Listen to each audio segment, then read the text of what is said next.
لو انزلنا هذا القرآن على جبل، اگر ہم اس قرآن کو کسی پہاڑ پر اتار دیتے، لرأيته خاشعا متصدعا من خشية اللہ، تو تم دیکھتے کہ وہ پہاڑ دب جاتا، پھٹ جاتا اللہ تعالی کے خوف اور خشیت سے۔ وَتِلْكَ الْأَمْثَالُ نَضْرِبُهَا لِلنَّاسِ، اور یہ مثالیں ہیں جو ہم لوگوں کے لیے بیان کرتے ہیں، لعلہم یتفکرون، شاید کہ وہ تفکر کریں، غور و فکر کریں۔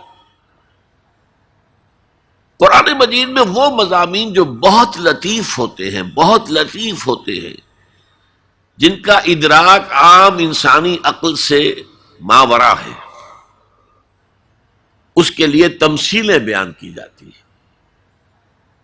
ما لا یدرک کلہ لا یترک کلہ، اگر وہ مضمون بتمام و کمال سمجھ میں نہیں آ سکتا تو کچھ تو آ جائے تمثیل کے حوالے سے، اگر غور و فکر کریں گے تو بات سمجھ میں آ جائے گی۔ اب اس تمثیل کے حوالے سے سب سے اہم مقام جو ہے قرآن مجید کے اس اصول کے تحت کہ القرآن یفسر بعضہ بعضا، قرآن کا ایک حصہ دوسرے حصے کی تفسیر کرتا ہے۔ سورہ اعراف میں یہ واقعہ مذکور ہے کہ جب حضرت موسیٰ علیہ السلام کوہ طور پر گئے تورات لینے کے لیے، تو وہاں انہوں نے اللہ سے ایک خواہش کا، ایک درخواست کا اظہار کیا۔ وہ خاتمہ اور مکالمہ تو اس سے پہلے بھی ہو چکا تھا، اب یہ شوق، رب ارنی انظر الیک، پروردگار اب دیدار بھی عطا فرما دے۔ پردے کے پیچھے سے بات تو ہوتی رہی ہے اور ہو رہی ہے، لیکن دیدار بھی عطا کر دے۔ اللہ نے فرمایا لن ترانی، تم مجھے ہرگز نہیں دیکھ سکتے، ولکن انظر الی الجبل، لیکن وہ سامنے والے پہاڑ پر نگاہ جماؤ، فإن استقر مکانہ فسوف ترانی، اگر وہ اپنے مقام پر قائم رہ جائے، ہم اپنی ایک تجلی اس پر ڈالیں گے، اگر وہ جھیل جائے اس تجلی کو تو تم بھی سوچنا کہ ہمارا دیدار کر سکو گے۔ فلما تجلی ربہ للجبل، جب اللہ نے اپنی تجلی ڈالی اس پہاڑ پر، جعلہ دکن، تو وہ پھٹ گیا، ریزہ ریزہ ہو گیا۔ وخر موسیٰ صعقا، اور حضرت موسیٰ بے ہوش ہو کر گر گئے۔ حالانکہ تجلی براہ راست حضرت موسیٰ پر نہیں تھی، تجلی پہاڑ پر تھی، اور حضرت موسیٰ بالواسطہ اس تجلی کا مشاہدہ کر رہے تھے، لیکن اس تجلی کا نتیجہ کیا نکلا؟ پہاڑ پھٹ گیا، ریزہ ریزہ ہو گیا، اور حضرت موسیٰ بے ہوش ہو کر گر گئے۔ اب یہ واقعہ ہے، وہاں تو تمثیل بیان ہوئی اور یہ واقعہ ہے۔ تو جو اثر اللہ تعالی کی ذات کی تجلی کا ہے، وہی اثر اللہ کی جو صفت ہے کلام، اس کی تجلی کا ہے۔ اس لیے کہ صفت کس کی ہے؟ اللہ کی ہے صفات ذات حق حق سے جدا یا عین ذات، متکلمین اس مسئلے کا حل ہی نہیں کر پائے۔ کلام اللہ کی صفت ہے، اس کی صفت کی بھی وہی تاثیر ہے۔ یہ آیت قرآن مجید کی عظمت کو واضح کرتی ہے، جیسے کہ وہ ہے فی نفسہ ہی۔ اب دیکھیے کوئی چیز بہت عظیم ہے، بہت عظیم ہے، بہت عظیم ہے، اگر مجھے اس سے کوئی فائدہ نہیں تو مجھے اس سے کوئی دلچسپی نہیں ہوگی۔ تو اب جو دوسرا مقام میں آپ کو سنا رہا ہوں، یہ سورہ یونس کی 2 آیات ہیں۔ یہ ترتیب میں نوٹ کرا چکا ہوں، 1 آیت، 2 آیتیں، 4 آیتیں، 6 آیتیں، 8 آیتیں۔ فرمایا یا ایھا الناس قد جاءتکم موعظۃ من ربکم وشفاء لما فی الصدور وہدی ورحمۃ للمؤمنین قل بفضل اللہ وبرحمتہ فلذلک فلیفرحوا ھو خیر مما یجمعون۔ اے لوگو، تمہارے پاس آ گئی ہے نصیحت، موعظت تمہارے رب کی طرف سے، وہ صرف موعظت نہیں ہے، سینوں کے اندر جو روگ ہیں، جو امراض ہیں، ان کا علاج بھی ہے، شفا بھی ہے۔ شفاء لما فی الصدور۔ تیسرے درجے میں وہ ہدایت ہے، وہ بتاتی ہے کدھر جاؤ کدھر نہ جاؤ۔ جیسے آپ نے دیکھا ہوگا پہاڑی راستوں پر قدم قدم کے اوپر کوشن ہوتا ہے، یہاں سپیڈ کم کر لو ورنہ تم کسی کھائی میں جا گرو گے۔ تو یہ ہدایت کیا ہے؟ دیکھو ادھر مت جانا، ادھر جاؤ، اگر ادھر جاؤ گے تمہارا سارا معاملہ تل پٹ ہو جائے گا۔ یہ ہے ہدایت۔ اور جو چیز دنیا میں ہدایت ہے وہ آخرت میں رحمت ہے، ہدی و رحمت للمومنین۔ اب میں چاہتا ہوں ان چار الفاظ میں جو ربط ہے اسے سمجھیں۔ دیکھیے اگر کسی ایسی زمین پر بارش برسے جو اوپر سے بہت سخت ہے تو پانی بہہ جائے گا، زمین میں جذب نہیں ہوگا تو کوئی رویدگی پیدا نہیں ہوگی۔ اگر دل سخت ہے تو قرآن مجید ان پر کوئی اثر نہیں کرے گا۔ اس کے لیے سب سے پہلے موعظہ کی ضرورت ہے، واعظ کی ضرورت ہے، نصیحت کی ضرورت ہے تاکہ دل نرم پڑ جائے۔ انسانی دل جب سخت ہوتے ہیں تو ان کی سختی چٹانوں سے زیادہ ہوتی ہے۔ سورہ بقرہ میں فرمایا ثم قست قلوبکم فہی کالحجارۃ او اشد قسوہ۔ یہودیوں سے خطاب ہے، ثم قست قلوبکم من بعد ذلک فہی کالحجارۃ او اشد قسوہ۔ اے بنی اسرائیل، تمہارے اس طرز عمل کے نتیجے میں تمہارے دل سخت ہو گئے اور اب وہ پتھروں سے زیادہ سخت ہے۔ لہذا سب سے پہلے ضرورت کیا ہے؟ دل کی زمین کو نرم کیا جائے، اس میں ہل چلایا جائے۔ یہ کام ہے موعظہ کا، واعظ کا، نصیحت کا۔ ہمارے معاشرے میں کسی زمانے میں واعظ کا بڑا رواج تھا، آج کل یہ چیز ختم ہو گئی ہے، بلکہ واعظ کو گھٹیا بات سمجھا جاتا ہے۔ بھائی کوئی عقلی بات کرو، کوئی علمی بات کرو، تم تو واعظ کہہ رہے ہو، گویا کہ واعظ گھٹیا چیز ہے۔ نہیں، واعظ سے دل میں رقت پیدا ہوتی ہے، نرمی پیدا ہوتی ہے۔ تو قرآن مجید ہی سب سے بڑا موعظہ ہے۔ ہم نے بدقسمتی سے کیا کیا، جب واعظ کہے جاتے تھے تب بھی مثنوی مولانا روم سے، ضعیف احادیث سے، واعظ دستاں زنو افسانہ بند، واعظ بڑے اونچے اونچے ہاتھ چلا کر اور افسانہ جو ہے بیان کر رہا ہے، لیکن اس کا حال کیا ہے؟ از خطیب و دیلمی گفتار اوست، بعض ضعیف و شاذ و مرسل کار اوست۔ وہ خطیب بغدادی یا دیلمی کی جو احادیث ہیں، جو سب سے گھٹیا درجے کی کتابیں حدیث کی، سب سے کم تر درجے کی کتابیں حدیث کی، ضعیف کتابوں کے یوں سمجھئے کہ بہت بڑے مجموعے، وہاں سے وہ حدیثیں لا رہا ہے۔ الضعیف و شاذ و مرسل کار ہو، ضعیف حدیث، شاذ حدیث، مرسل حدیث سے وہ بیان کر رہا، قرآن سے اس کا کوئی تعلق۔ قرآن مجید سب سے بڑا واعظ ہے۔ یا ایھا الناس قد جاءتکم موعظۃ، یہ دل کو جب نرم کرتا ہے تو پھر اس میں جذب ہوتا ہے، یہ سیکنڈ سٹیپ ہے اس کا۔ اور جب دل میں جذب ہوگا تو دل کے اندر کی بیماریوں کو دور کر دے گا۔ دل کے اندر کی بیماریاں کون سی ہیں؟ تھرومبوسس نہیں، انجائنا نہیں، وہ اور ہے۔ وہ دل کی بیماریاں جن کے لیے قرآن شفا ہے، وہ ہے تکبر، حسد، حب مال، حب دنیا، حب جاہ، حب شہرت۔ یہ ہیں وہ چیزیں کہ جو اصل ہیں، جو دل کے امراض ہیں، ان سب کو جڑ سے نکال کر پھینک دے گا قرآن حکیم۔ یا ایھا الناس قد جاءتکم موعظۃ من ربکم وشفاء لما فی الصدور، وہ ہدی اور وہ ہدایت ہے۔ انفرادی زندگی کے لیے بھی ہدایت ہے، اجتماعی زندگی کے لیے بھی ہدایت ہے۔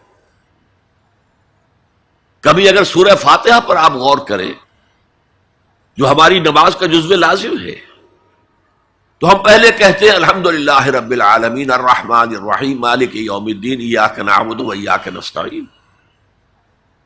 یہ ہدایت تو ہمیں پہلے ہی ملی ہوئی ہے۔ پھر جو ہم کہتے ہیں اہدنا الصراط المستقیم، اللہ کو ہم نے پہچان لیا، اسے رب العالمین مان لیا، اسے رحمان مان لیا، اسے رحیم مان لیا، اسے روز جزا کا حاکم مطلق مان لیا، تو اب کون سی ہدایت رہ گئی؟ ہدایت تو آ گئی۔ اب اصل ہدایت جو درکار ہے وہ ہے جو ریلیونٹ ہے آج کے دور میں، جو اجتماعی نظام ہے انسانوں کا، اس کے لیے انسان بالکل بے بس ہے۔ اس کی عقل جو ہے اجتماعی نظام عدل قائم نہیں کر سکتی۔ انفرادی طور پر نیکی اور بدی کا علم میرے اور آپ کے نفس کے اندر ودیعت شدہ ہے۔ وَنَفْسٍ وَمَا سَوَّاهَا فَأَلْهَمَهَا فُجُورَهَا وَتَقْوَاهَا، یہ موجود ہے، لیکن یہ کہ معاشرتی نظام میں عورت اور مرد کے درمیان کیا توازن ہو، ان کے حقوق و فرائض کا توازن۔ دنیا میں کیا ہوتا رہا ہے اور ہو رہا ہے آج بھی، یا عورت جوتی کی نوک کے برابر ہے، کوئی اس کی حیثیت نہیں، بھیڑ بکری کی طرح ملکیت ہے، اس کے کوئی حقوق نہیں، اور یا عورت کلوپیٹرا بن کر پورے ملک کی قسمت کا بیڑا غرق کرتی ہے، انسانوں کے شانہ بشانہ ہو کر وہ در حقیقت خاندانی نظام کو برباد کرتی ہے۔ ان دونوں کے درمیان توازن کیسے قائم کیا جائے؟ اب آپ سوچئے، تجزیہ کیجئے۔ اگر مرد سوچے گا، نظام بنائے گا، تو وہ اپنے احساسات سے تو واقف ہے، عورت کے احساسات و جذبات سے تو واقف نہیں ہے۔ عورت نظام بنائے گی تو وہ اپنے احساس و جذبات سے واقف ہے، وہ مرد کے احساسات و جذبات سے واقف نہیں۔ یہ عادلانہ نظام وہی ہستی دے سکتی ہے جس نے مرد کو بھی پیدا کیا، عورت کو بھی پیدا کیا۔ ایک امپلائر امپلائی ریلیشن شپ ہے، کارخانے دار ہے، وہ لوگوں کو رکھتا ہے مزدور۔ اب جو بھی پروڈکشن ہو رہی ہے، جو نفع ہو رہا ہے، اس میں کتنا حصہ مزدور کا ہونا چاہیے، کتنا سرمایہ دار کا ہونا چاہیے، کون طے کرے گا؟ یا سرمایہ دارانہ نظام بن جائے گا اور مزدور کمر توڑنے والی محنت کرنے کے باوجود زندگی کے بنیادی جو تقاضے ہیں ان کو بھی حاصل نہیں کر سکے گا۔ میں نے آپ کے ممبئی شہر میں جو اس وقت دیکھا ہے، یہ جو چھوٹے چھوٹے خانے بنے ہوئے کبوتروں کے سے جن میں انسان رہ رہے ہیں اور پوری زندگی ان میں گزارتے ہیں، یہ انسان، جبکہ اونچے اونچے محل موجود ہیں، بڑی بڑی عمارتیں موجود ہیں، ایکڑوں پر پھیلی ہوئی کوٹھیاں موجود ہیں، یہ ہے ننگا کیپٹلسٹک نظام، ننگا اوریاں۔ اسی کا رد عمل تھا جو کمیونزم کی شکل میں ظاہر ہوا، ایکویلٹی ہونی چاہیے، لیکن اس کمیونزم نے شکل اختیار کر لی ون پارٹی ڈکٹیٹرشپ۔ تمہیں کوئی حق حاصل نہیں ہے، نہ کچھ کہہ سکتے ہو، نہ تنقید کر سکتے ہو، نہ رائٹ آف ایسوسیشن ہے، نہ right of expression of opinion ہے، بس کام کرو، تنخواہ لو، روٹی کھاؤ، اللہ اللہ خیر سلام۔ یہی وجہ ہے کہ وہ نظام بھی مر گیا۔ اسی طریقے سے کسی بھی نظام میں اگرچہ حاکم مطلق تو اللہ ہے، پھر بھی کوئی نظام آپ بنائیں گے تو کچھ حکام ہوں گے، اولو الامر ہوں گے۔ خلافت راشدہ میں بھی تھے نا، امیر المومنین تھے، اولو الامر تھے۔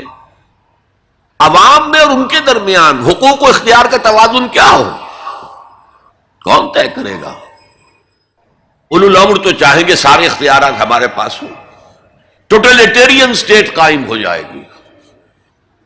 عوام چاہیں گے ہمارے پاس ہوں اور ہمیں اتنی آزادی ہو کہ مادر پدر آزاد ہو جائیں، جو چاہیں کریں، ہومو سیکشول ہو جائیں، ہومو سیکشول میرجز کریں، ہمیں کوئی روکنے والا نہ ہو۔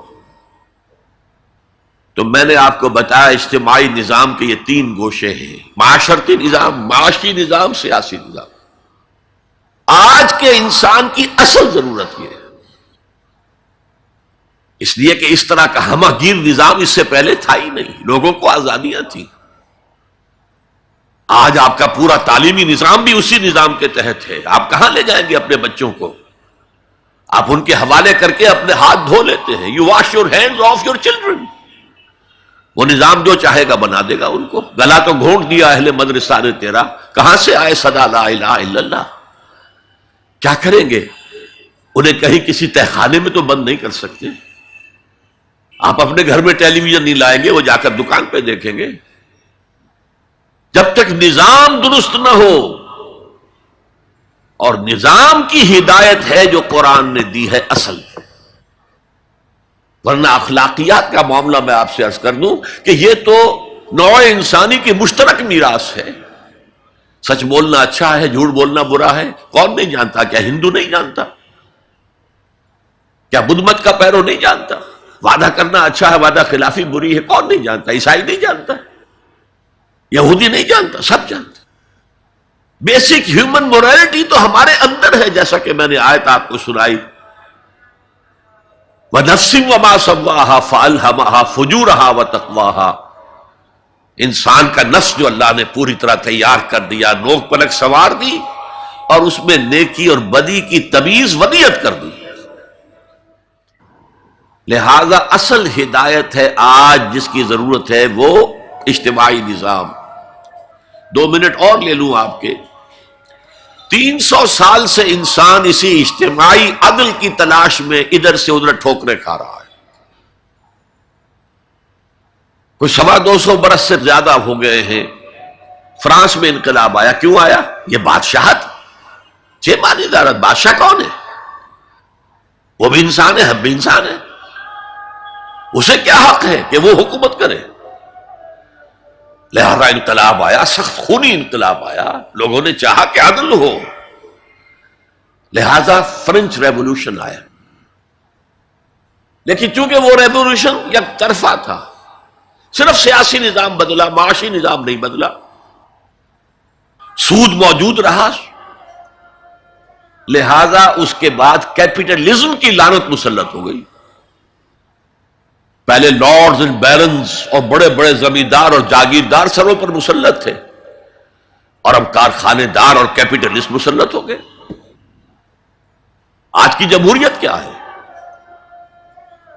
دس از دا ڈکٹیٹرشپ آف دی کیپٹلسٹ۔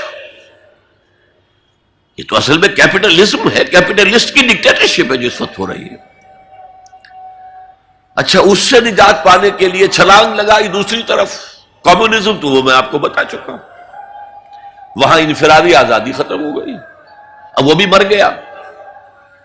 اب فوکو یاما نے تو کتاب لکھ دی اینڈ آف ہسٹری، بس ثابت ہو گیا کہ ہمارا نظام لبرل سیکولر ڈیموکریسی اور انٹرسٹ بیسڈ کیپٹلزم، اس سے بہتر کوئی نظام ہے ہی نہیں، سب ختم ہوگا۔ لیکن ایک نظام ہے جس کا انہیں اندیشہ ہے، جو ابلیس کی زبان سے اقبال نے کہلوایا تھا، ہے اگر کوئی خطر مجھ کو تو اس امت سے ہے جس کی خاکستر میں ہے اب تک شرار آرزو۔ خال خال اس قوم میں اب تک نظر آتے ہیں، وہ کرتے ہیں اشک سحر گاہی سے جو ظالم وضو۔ بڑے نیک لوگ بھی موجود ہیں، لیکن بحیثیت مجموعی امت کا حال کیا ہے؟ جانتا ہوں میں یہ امت حامل قرآن نہیں، جانتا ہوں میں یہ امت حامل قرآن نہیں ہے، وہی سرمایہ داری بندہ مومن کا دین۔ جانتا ہوں میں کہ مشرق کی اندھیری رات میں بے ید بیضا ہے پیران حرم کی آستین، پیر ہیں، مرشد ہیں، ان کی آستینوں میں ید بیضا نہیں ہے، حضرت موسیٰ والا۔ بہرحال فوکو یاما کی نفی کی پھر بعد میں،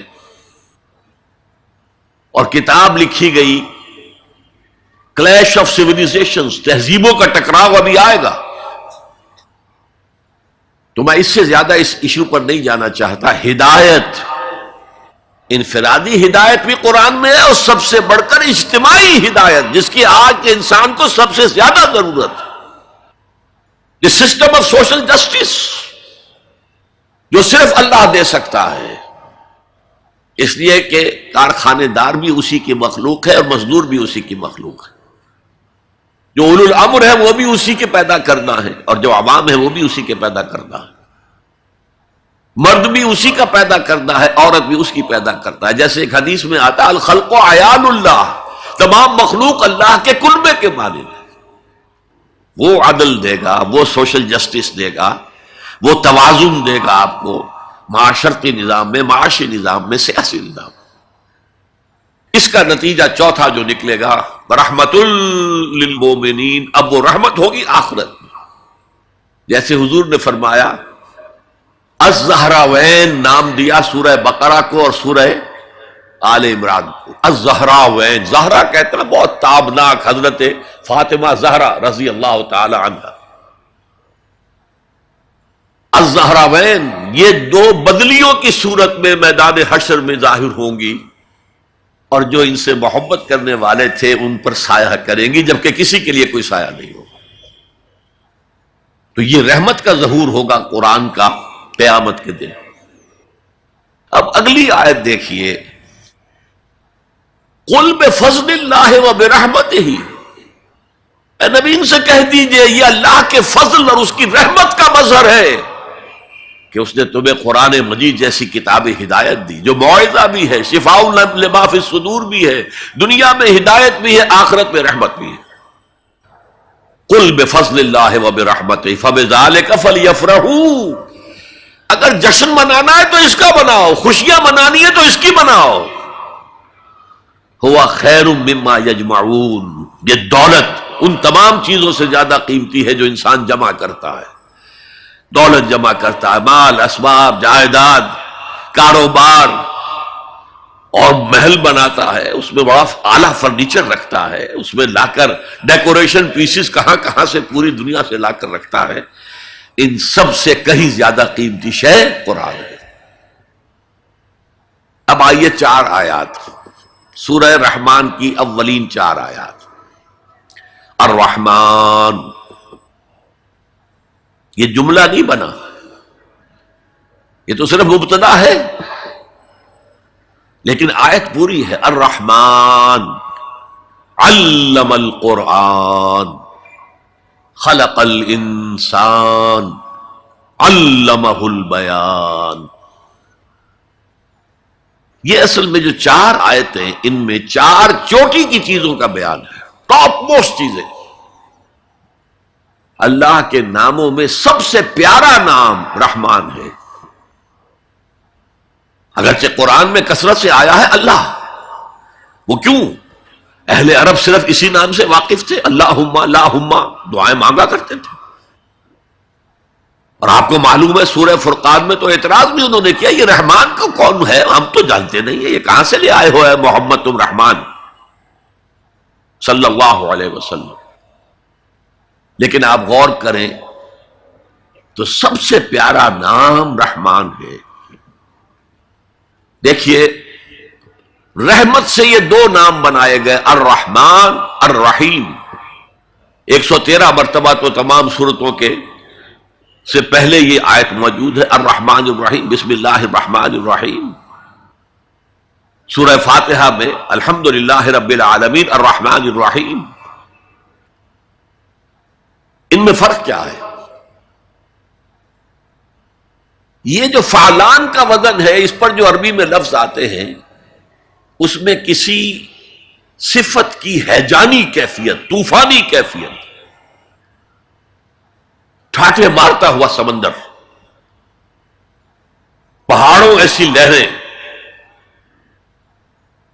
اسی سے غضبان بنا ہے، انتہائی غضبناک، بہت غصہ، اسی سے جوعان بنا ہے، بھوک سے مر رہا ہوں میں، انا جوعان،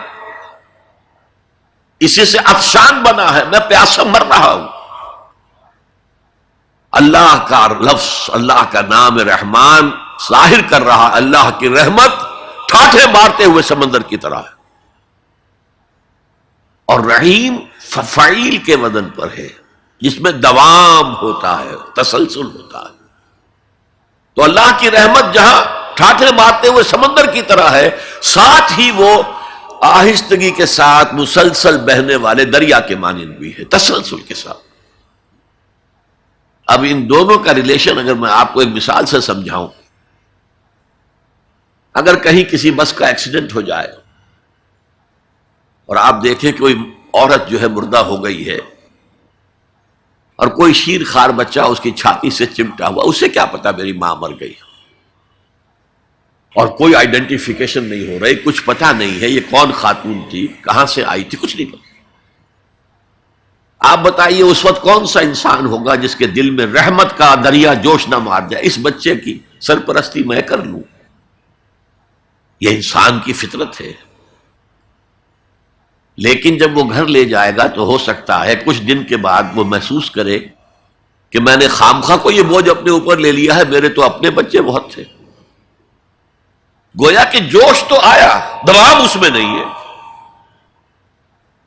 اللہ کی رحمت ٹھاٹھے مارتے ہوئے سمندر کی طرح بھی ہے، اور اس میں دوام ہے، دریاؤں کا سا دوام، تسلسل سے بہنے والا۔ اور سب سے پیارا میں کیوں کہہ رہا ہوں یہ نام، ہمیں سب سے بڑی ضرورت رحمت کی ہے۔ دیکھیے اللہ رازق ہے، اللہ رازق ہے، ہمیں رزق دیتا تاکہ ہم زندہ رہیں، اور اس نے ہمیں زندگی اس لیے دی ہے لِيَبْلُوَكُمْ أَيُّكُمْ أَحْسَنُ عَمَلًا، تاکہ تمہارا امتحان لے۔ تو رزق دینا اس کی ضرورت ہے، میری ضرورت نہیں ہے۔ مجھے زندہ رکھنا چاہتا ہے تاکہ وہ امتحان میں دوں تو وہ رزق دے گا مجھے۔ لیکن رحمت کون سی چیز ہے؟ میں حدیث آپ کو سناتا ہوں۔ ایک دفعہ آپ نے فرمایا کوئی انسان محض اپنے عمل کی بنیاد پر جنت میں داخل نہیں ہو سکے گا جب تک کہ رحمت خداوندی دستگیری نہ کرے۔ اسی صحابی رضی اللہ تعالی عنہ نے بڑی ہمت سے، جرأت سے، بلکہ ہم کہہ سکتے جسارت سے کام لیا کہ پوچھ لیا حضور کیا آپ بھی؟ فرمایا ہاں میں بھی، الا یتغمدنی ربی برحمتہ، میں بھی داخل نہیں ہو سکوں گا جنت میں جب تک کہ میرا رب مجھے ڈھانپ نہ لے اپنی رحمت سے۔ تو سب سے پیارا نام کون سا ہوا؟ الرحمن۔ اب آئیے اگلی آیت، علم القرآن، اس نے قرآن کی تعلیم دی۔ جو پچھلا مقام ہم نے دیکھا تھا قل بفضل اللہ وبرحمتہ فبذلک فلیفرحوا، اس اللہ تعالی نے قرآن کا علم دیا، لیکن آپ سوچئے جو دوسرے علوم ہیں وہ کس نے دیے ہیں؟ یہ سارا سائنٹیفک نالج اور ٹیکنالوجی، یہ وہی تو علم آدم الاسماء کا ظہور ہے جو ہو رہا ہے۔ پوٹینشلی یہ سارا مادی علم حضرت آدم کی شخصیت میں ودیت کر دیا گیا تھا، پوٹینشلی۔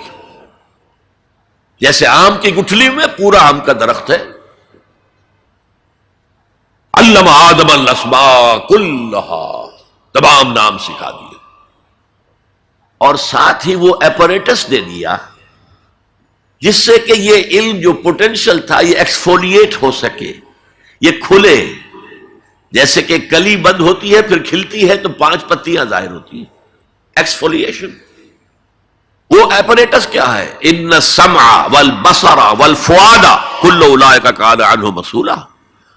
کانوں سے سنو، آنکھوں سے دیکھو، اس دماغ میں سینس ڈیٹا فیڈ کرو، پروسیس کرو، نتیجہ نکالو، میموری کے حوالے کر دو، اور سوچو اور دیکھو اور مشاہدہ کرو، نتائج اس سے نکالو، پچھلی میموری سے اس کو ٹیلی کرو، کوئی نئی چیز مل گئی ہے تو اس کو بھی سٹور کر لو۔ یہی ہے نا۔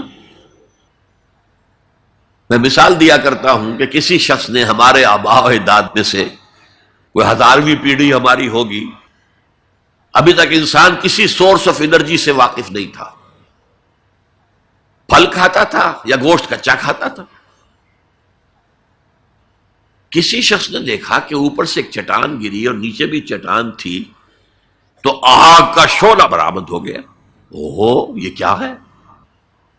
اب اس نے ویریفائی کرنے کے لیے 2 پتھر لیے، ٹکرائے، شعلہ پیدا ہو گئے، آگ ایجاد ہو گئی، the most primary source of energy. اس سے آگے کسی نے دیکھا کہ ہانڈی چڑھی ہوئی ہے چولہے کے اوپر اور ڈھکنا اس کا ہلا، اسے کون ہلا رہا ہے؟ کوئی جن ہے، بھوت ہے، کون ہے؟ بعد میں معلوم نہیں، یہ سٹیم ہے، سٹیم میں طاقت ہے، سٹیم انجن ایجاد ہو گئے، چل پڑی گاڑیاں۔ فرنٹیئر میل آتا تھا پشاور سے اور بمبئی تک، چلا رہا ہے اسی سٹیم انجن سے۔ تو یہ علم ہمارا تدریجاً آگے بڑھا، لیکن یہ دیا ہوا اللہ کا ہے۔ لیکن تمام علوم میں چوٹی کا علم قرآن کا علم ہے۔ میں کہہ رہا تھا نا، ان 4 چیزوں میں 4 چوٹی کی چیزیں۔ اللہ کے ناموں میں سب سے پیارا نام رحمان، جو علم اس نے دیا تمام مخلوقات میں، اس میں چوٹی کا علم جو ہے وہ قرآن کا علم ہے۔ اب آئیے، خلق الانسان، پھر سوچے انسان کو پیدا کیا تو کیا جنوں کو نہیں کیا؟ کیا فرشتوں کو نہیں کیا؟ کیا یہ گیلیکسیز پیدا نہیں کی؟ کیا چاند اور سورج نہیں پیدا کیا؟ کیا ہماری زمین کے اوپر زندگی کی جو شکلیں ہیں، نباتاتی اور حیواناتی، یہ چرند ہیں اور پرند ہیں اور مچھلیاں ہیں، کس نے پیدا کی؟ سب کچھ اس نے پیدا کیا، لیکن اس کی کریشن کا کلائمیکس انسان ہے۔ سب سے بڑی اس کی تخلیق انسان، جو مسجود ملائک بن گیا۔ فسجد الملائکۃ کلھم اجمعون، کس قدر تاکید ہے، سجدے میں گر گئے تمام فرشتے، کل کے کل فرشتے جمع ہو کر 3 مرتبہ۔ کہیں شبہ رہ جائے جبرائیل نے نہیں کیا ہوگا سجدہ یا اسرافیل، نہیں، کلھم اجمعون۔ یہ انسان شاہکار ہے اللہ کی تخلیق کا۔ فرمایا ہے خلقتہ بیدی، اے ابلیس تو اس آدم کو سجدہ نہیں کرنا چاہتا جسے میں نے اپنے دونوں ہاتھوں سے بنایا۔ کیا معنی اس کے؟ اللہ کے 2 ہاتھ کیا ہیں؟ الا لہ الخلق والامر، 2 عالم ہیں، ایک عالم امر ہے، ایک عالم خلق ہے۔ عالم امر میں اللہ کے حکم کی تعمیل چشم زنن میں ہو جاتی ہے، انما امرہ اذا اراد شیئا فانما یقول له کن فیکون۔ اور عالم خلق میں وقت لگتا ہے۔ آم کی گٹھلی سے درخت تو بنے گا آم کا، لیکن کتنے سال لے گا؟ ماں کے پیٹ میں بچہ پرورش تو پائے گا، لیکن 9 مہینے لے گا۔ اللہ نے فرمایا کتنی جگہ پر میں نے آسمان اور زمین 6 دنوں میں پیدا کی۔ عالم خلق میں ٹائم کا ایلیمنٹ ہے، عالم امر میں کوئی ٹائم نہیں۔ عالم امر سے تعلق رکھنے والی صرف 2 مخلوقات ہیں، فرشتے اور انسانی ارواح۔ یسألونک عن الروح قل الروح من امر ربی۔ اور عالم خلق سے ہمارا یہ جسم ہے، حیوانی وجود ہمارا جو زمین سے آیا ہے، منہا خلقناکم وفیہا نعیدکم ومنہا نخرجکم تارۃ اخری۔ یہ یہاں سے آیا پھر یہیں چلا جائے گا، روح وہاں سے آئی اور وہیں لوٹے گی۔ انا للہ وانا الیہ راجعون، یہ ہمارا جسم تو نہیں جائے گا۔ الرحمن علم القرآن خلق الانسان علمہ البیان۔ انسان کو جو صلاحیتیں دی اللہ نے، ان میں سب سے بڑی صلاحیت قوت بیان ہے۔ اس لیے انسان کو اہل منطق کہتے ہیں حیوان ناطق، بولنے والا حیوان۔ یہ اپنے آپ کو ایکسپریس کرنے کی صلاحیت۔ یہ تمام صلاحیتوں میں چوٹی کی صلاحیت ہے۔ دیکھیے ہمیں آنکھیں دی ہیں، حیوانوں کی بینائی ہم سے کہیں زیادہ ہے۔ ایسے حیوان بھی ہیں کہ جنہیں لائٹ کی ضرورت ہی نہیں، بغیر روشنی کے دیکھتے ہیں۔ یہ باز اور شاہین بڑی بلندی سے زمین پر پڑی ہوئی سوئی کو دیکھتے ہیں۔ سماعت ہمیں دی تو بہت سے حیوانات کو ہم سے بہت زیادہ سماعت دی۔ آپ گھوڑے پر سوار جا رہے ہیں، آپ نے کوئی آواز نہیں سنی، گھوڑے نے سن لی ہے، اس کی کنوتیاں کھڑی ہو گئی، اینٹینا کھڑے ہو گئے، سوار کو معلوم ہوا کوئی خطرہ ہے، اس نے تو کچھ نہیں سنا تھا۔ پھر کتنے حیوان ہیں جو سونگنے کی قوت ان میں کتنی زیادہ ہے، ہر شے کو سونگ کر پتہ کرتے ہیں یہ ہمارے کھانے کی ہے کہ نہیں۔ اصل صلاحیت جو انسان کی صلاحیت ہے وہ قوت بیان ہے۔ آپ کو معلوم ہے بڑے بڑے وکیل ایک پیشی کے 5 لاکھ روپیہ لے رہے ہیں، کیوں؟ ان کے اندر بیان کی صلاحیت زیادہ ہے، جو مقدمے کو خوبصورتی سے پیش کر سکتے ہیں۔ ورنہ وہی قانون پڑھنے والے جو ہیں وہ کلا وہ جوتی پٹخارتے پھرتے ہیں، کوئی ان کو پوچھتا نہیں۔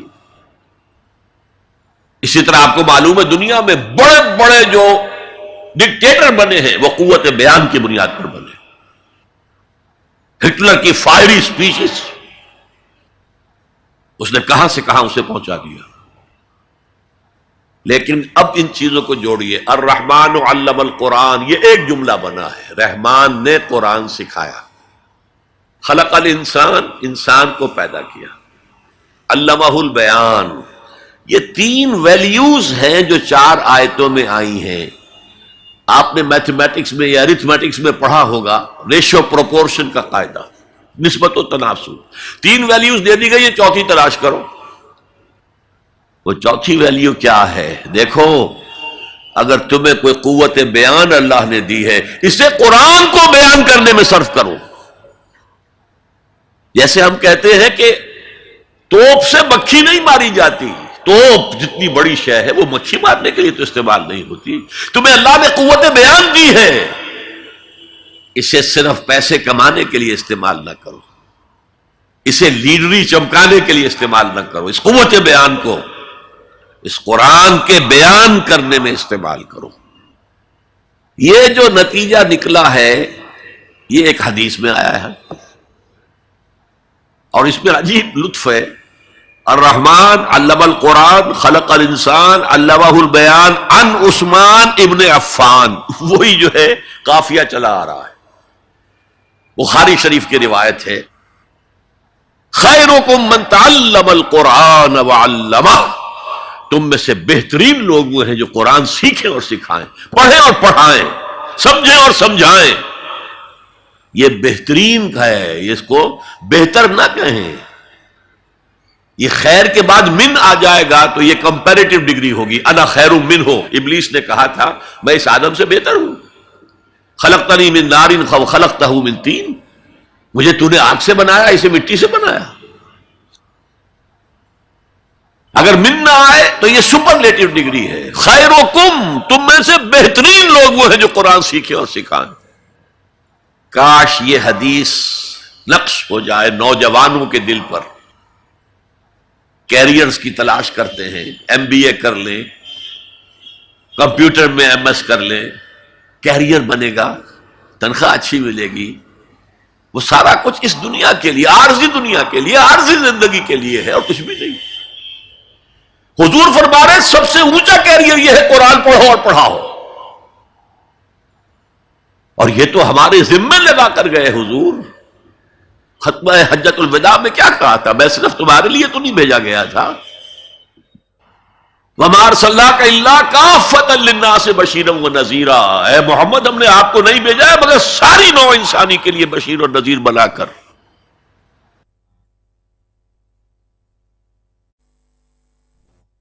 تو حضور نے تو تبلیغ ابھی صرف اہل عرب تک کی تھی، رسول تو تھے وہ پوری نوع انسانی کی، وہ کون کرے گا؟ وَكَذَلِكَ جَعَلْنَاكُمْ أُمَّةً وَسَطًا لِتَكُونُوا شُهَدَاءَ عَلَى النَّاسِ وَيَكُونَ الرَّسُولُ عَلَيْكُمْ شَهِيدًا۔ ہم نے تمہیں امت بنایا، کس لیے بنایا؟ خیر امت بنایا، امت وسط بنایا، درمیانی امت بنایا، ایک کڑی ڈال دی ہے۔ دیکھیے حضور سے پہلے رسالت 2 کڑیوں پر مشتمل تھی صرف، اللہ سے جبرائیل نے لیا اور وقت کے رسول کو پہنچا دیا، اب وقت کا رسول پہنچا رہا ہے آگے۔ رسالت 2 کڑیوں پر تھی، حضور پر آ کر جب رسالت اور نبوت کی تکمیل ہو گئی، ختم ہو گئے، تو تیسری کڑی لگ گئی، اللہ سے لائے جبرائیل، پہنچایا قرآن کو، حضور نے پہنچایا امت کو، اور امت کے ذمہ اب پہنچاؤ ایک ایک انسان کو۔ یہ ہماری امت کی حیثیت سے ذمہ داری ہے، اور چونکہ ہم نے یہ ذمہ داری بھلا دی اس لیے آج ذلت ہے، خاری ہے۔ کیا حیثیت ہے ہماری؟ 150 کروڑ کے قریب دنیا میں ہو کر کوئی انٹرنیشنل معاملات میں ہم سے کوئی رائے لیتا ہے؟ کسنمی پرست کے بھیا کیس دی، وہ کون تم؟ حالانکہ دیکھیں کتنا بڑا رقبہ ہے، سارے وسائل اللہ نے دیے۔ آج کی سب سے بڑی دولت مسلمانوں کے قدمے کے نیچے ہے، تیل کی۔ عزت نام کی کوئی شے نہیں۔ وہ تیل والے جو ہیں ان کا مذاق اڑتا ہے، چاہے وہ شاہ فہد ہوں اور چاہے وہ امارات کے امراء ہوں۔ کوئی ان کی حیثیت ہے، کوئی عزت ہے؟ اس اعتبار سے کہ ہم نے وہ فرض منصبی چھوڑ دیا۔ ہمارا فرض تو یہ تھا قرآن پہنچاؤ، اور اس حد تک آپ نے فرمایا بلغوا عنی ولو آیۃ، پہنچاؤ میری جانب سے۔ اور یہ میری جانب سے یوں سمجھیے، انگریزی میں اس کا ترجمہ ہوگا آن مائی بہاف۔ جو بھی حضور کا امتی قرآن پہنچاتا ہے وہ حضور کے بہاف پر پہنچا رہا ہے۔ رسالت حضور کی ہے جو تا قیام قیامت قائم رہے گی۔ نبوت محمدی آپ کے انتقال کے ساتھ ختم ہو گئی، رسالت محمدی تو جاری ہے، تا قیام قیامت جاری ہے، کوئی اور نبی اور رسول آ رہے نہیں۔ تو یہ ہے خیرکم من تعلم القرآن وعلمہ۔ اب آئیے 6 آیتیں سورہ عبس، کلا انہا تذکرہ۔ یہ لفظ بہت اہم ہے، تذکرہ، ذکرہ، تذکیر، فذکر بالقرآن، کیا معنی ہے اس کے؟ یاد دہانی صحیح ترین ترجمہ ہے، یاد دہانی۔ ایک ہے کسی کو کچھ سکھانا، نئی بات سکھانا، ایک ہے یاد دہانی۔ اسے ایک چیز معلوم تھی، کوئی بھول گیا، یاد کرانا۔ جیسے آپ کے کسی دوست نے آپ کو بہت قیمتی قلم دیا تھا، آپ نے اسے بہت سنبھال کر اپنے ٹرنک میں رکھ دیا۔ اب سال ہا سال ہو گئے، نہ دوست سے ملاقات، نہ وہ یاد۔ اچانک آپ نے کسی روز ٹرنک کھولا اور وہ قلم آ گیا، تو آپ کو دوست یاد آ جائے گا کہ نہیں؟ اسی لیے قرآن آفاق و انفس کے لیے آیات کہتا ہے، ہم اپنی آیات دکھائیں گے تمہیں، نشانی جس کو دیکھ کر تم ہمیں پہچانو گے۔ اور تذکرہ کا مطلب کیا ہے؟ پوٹینشلی ایمان ہر انسان کے دل میں موجود ہے۔ یہ جو روح جو ہمارے قلب کی مسکن نکید ہے، اس میں اللہ کی معرفت بھی ہے، اللہ کی محبت بھی ہے۔ البتہ ذہول کے پردے پڑ گئے ہیں، بھول اور نسیان طاری ہو گیا ہے، ہم دنیا ہی کے اندر گم ہو کر رہ گئے ہیں، ہماری ساری دلچسپیاں دنیا سے ہیں، لہذا ہماری توجہ ہی نہیں ہے۔ ورنہ ہر انسان کے دل میں یہ جو یہاں ہندوستان میں کہتے ہیں آتما اور پرماتما، آتما اور پرماتما کا تو تعلق بہت گہرا ہے۔ ابتدا میں بنا دی گئی تھی ارواح، جب ہم سب کے سب تمام انسان آدم سے لے کر اور تا قیام قیامت جو انسان آئے گا دنیا میں، ان سب کی ارواح پیدا کر دی گئی، اور پوچھا گیا الست بربکم قالوا بلا، یاد ہے؟ لہذا یہ تذکرہ ہے، یہ یاد دہانی ہے، تمہارے اندر موجود ہے، اللہ کی معرفت بھی موجود ہے، اللہ کی محبت بھی موجود ہے۔ لیکن کلا بل ران علی قلوبہم ما کانوا یعملون، ان کے دلوں پر زنگ آ گیا ہے اب ان کے اعمال کی وجہ سے، شیشہ جو ہے وہ زنگ آلود ہو گیا۔ حضور نے فرمایا ان هذه القلوب لتصدع كما يصدع الحديد اذا اصابه الماء، ان دلوں پر بھی زنگ آ جاتا ہے جیسے کہ لوہے کے اوپر پانی پڑتا رہے تو اس کو زنگ آ جاتا ہے۔ پوچھا گیا فما جلاؤها یا رسول اللہ، اے اللہ کے رسول ہماری تلواروں کو زنگ لگتا، ہم پالش کرتے ہیں، سیکل کرتے ہیں، وہ پھر چمک اٹھتی ہیں، تو دل پر اگر زنگ آ جائے تو اس کا علاج کیا ہے؟ 2 چیزیں فرمائی، کثرت و ذکر الموت و تلاوت القرآن، 2 کام کرو کثرت سے، موت کو یاد رکھو، یہاں رہنا نہیں ہے، جانا ہے، یہ ہمارا گھر نہیں ہے، یہ ہماری منزل نہیں ہے، ہمارا اصل گھر جو حضور نے فرمایا انما الدنیا خلقت لکم وانتم خلقتم للآخرہ، یہ دنیا تمہارے لیے بنائی گئی، تم آخرت کے لیے بنائے گئے ہو۔ اسی لیے حضور نے فرمایا کن فی الدنیا کانک غریب عابر السبیل، دنیا میں ایسے رہو جیسے راہ چلتے مسافر ہو یا اجنبی ہو۔ اپنے بارے میں فرمایا مالی ولی دنیا، مجھے تمہاری دنیا سے کیا سروکار، انما مثلی کراکب استظل تحت شجرۃ ثم راح فترکھا، میری مثال اس مسافر کی سی ہے جو ذرا سستانے کے لیے کسی درخت کے سائے میں بیٹھتا ہے تھوڑی دیر، وہ اس کا گھر تو نہیں ہے، اس کی منزل نہیں ہے، پھر وہ اس کو چھوڑتا ہے، اپنا راستہ لیتا۔ یہ اگر ہمارا تصور قائم ہو جائے، کلا انہا تذکرہ، اب اس کے بعد جو الفاظ آئے ہیں فی صحف مکرمۃ مرفوعۃ مطہرۃ بایدی سفرۃ کرام بررہ، یہ جو قرآن ہے، جو تذکرہ ہے، یہ بڑے ہی انتہائی پاکیزہ صحیفوں میں ہے۔ فی صحف مکرمۃ، بڑے باعزت، مرفوعۃ مطہرۃ، مرفوع بلند اور انتہائی پاک، بے ایدی سفرۃ، یہ کن کے ہاتھوں میں ہے؟ لکھنے والے وہ فرشتے، بے ایدی سفرۃ کرام بررہ، جو نہایت باعزت ہیں، بہت وفادار ہیں اللہ کے۔ یعنی اصل قرآن کہاں ہے؟ لوح محفوظ میں ہے۔ اصل قرآن کہاں ہے؟ ابھی اگلی اب جو پڑھیں گے ہم، کتاب مکنون، چھپی ہوئی کتاب کے اندر ہے۔ اصل قرآن کہاں ہے؟ وَإِنَّهَا لَفِي أُمِّ الْكِتَابِ لَدَيْنَا لَعَلِيٌّ عَظِيمٌ، یہ تو اس ام الکتاب میں جو ہمارے پاس ہے، بہت بلند ہے اور بہت عظمت والا ہے۔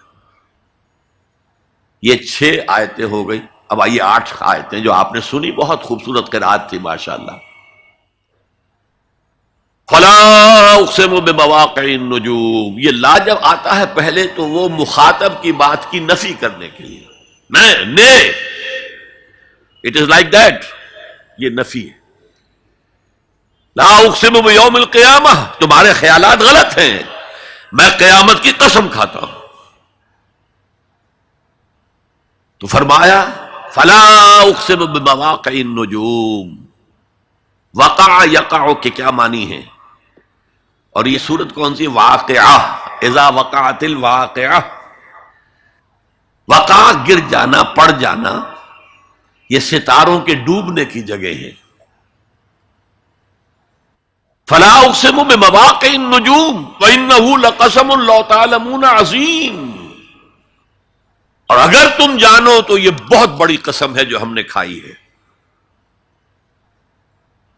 اس وقت کا انسان کیا سمجھتا کہ ستارے کہاں جاتے ہیں، کہاں غروب ہوتے ہیں، کہاں گرتے ہیں؟ آج ہمیں معلوم ہے۔ سورہ حامیم سجدہ میں جو کہا گیا ہے سنریہم آیاتنا فی الآفاق وفی انفسہم حتی یتبین لہم انہ الحق، ہم انہیں اپنی نشانیاں دکھائیں گے آفاق و انفس میں، یہاں تک کہ یہ بات واضح ہو جائے گی کہ قرآن حق ہے۔ آج ہمیں معلوم ہے خلا میں بلیک ہولز ہیں، اور یہ بلیک ہولز بڑے بڑے ستاروں کے پچکنے سے، پچک جانے سے پیدا ہوئے، اور جب وہ بڑے ستارے پچکتے ہیں، جو خلا پیدا ہوتا ہے، ویکوم، اس میں بڑی طاقت ہوتی ہے، اس کے پاس سے کوئی سیارہ، کوئی ستارہ گزر جائے اسے کھینچ لیتا ہے قبر کے اندر۔ یہ بلیک ہولز کا تصور۔ اسی لیے اللہ نے اس وقت کے لوگوں کے لیے کیا کہا؟ فلا اقسم بمواقع النجوم وانہ لقسم لو تعلمون عظیم، انہ لقرآن کریم، یہ بہت باعزت قرآن ہے، فی کتاب مکنون، ایک چھپی ہوئی کتاب میں ہے، لا یمسہ الا المطہرون، اسے چھو ہی نہیں سکتے مگر انتہائی پاک ہستیاں۔ اس کے کیا معنی ہے؟ پہلی بات تو ہمیں معلوم ہو گئی، مراد فرشتے ہیں، بے ایدی سفرۃ کرام بررہ، اسی کی شرح ہو رہی ہے نا۔ اسی سے ایک فقہی مسئلہ نکالا گیا کہ بغیر وضو کے ہاتھ نہ لگاؤ، لیکن اس کا اصل مفہوم کیا ہے وہ سمجھیے۔ قرآن کی روح تک کوئی نہیں پہنچ سکتا جب تک کہ تزکیہ نفس نہ ہو گیا۔ اگر حب مال، حب دنیا، حب جاہ، حب شہرت، اگر یہ تمام محبت میں دل سے نکل نہ جائیں تو قرآن کی روح تک آپ کی اپروچ نہیں ہوگی۔ مولانا روم نے کہا ہے، اگرچہ ذرا میں سمجھتا ہوں کہ انہوں نے بہت سخت الفاظ استعمال کیے ہیں، ماز قرآن مغزہا برداشتے استخاں پیش سگا انداختے، ہم نے قرآن سے اس کا مغز لے لیا ہے، جو ایسنس ہے وہ کھینچ لیا ہے، ہڈی کا گودا جو ہے وہ ہم نے نکال لیا، ہڈیاں ہم نے پھینک دی ہیں کتوں کے سامنے جو لڑ رہے ہیں۔ علم کلام کا مسئلہ ہے صفات حق سے جدا یا عین ذات، قرآن مخلوق ہے یا نہیں ہے، غیر مخلوق، اور بڑے بڑے ہو رہے ہیں اس کے اوپر، یہ کتے لڑ رہے ہیں ان ہڈیوں کے اوپر۔ ہم نے اس میں سے اصل شے نکال لی، وہ کیا ہے؟ اللہ کی محبت، اللہ کی معرفت، یہ ہے اصل شے۔ ماذ قرآن مغزہ برداشتے استخاں پیش سگا انداختے۔ تو جب تک انسان کا باطن پاک نہ ہو جائے وہ قرآن کے چھلکوں سے کھیلتا رہے گا، چاہے وہ کہنے کو مفسر ہو، قرآن کے باطن تک کبھی نہیں پہنچے گا۔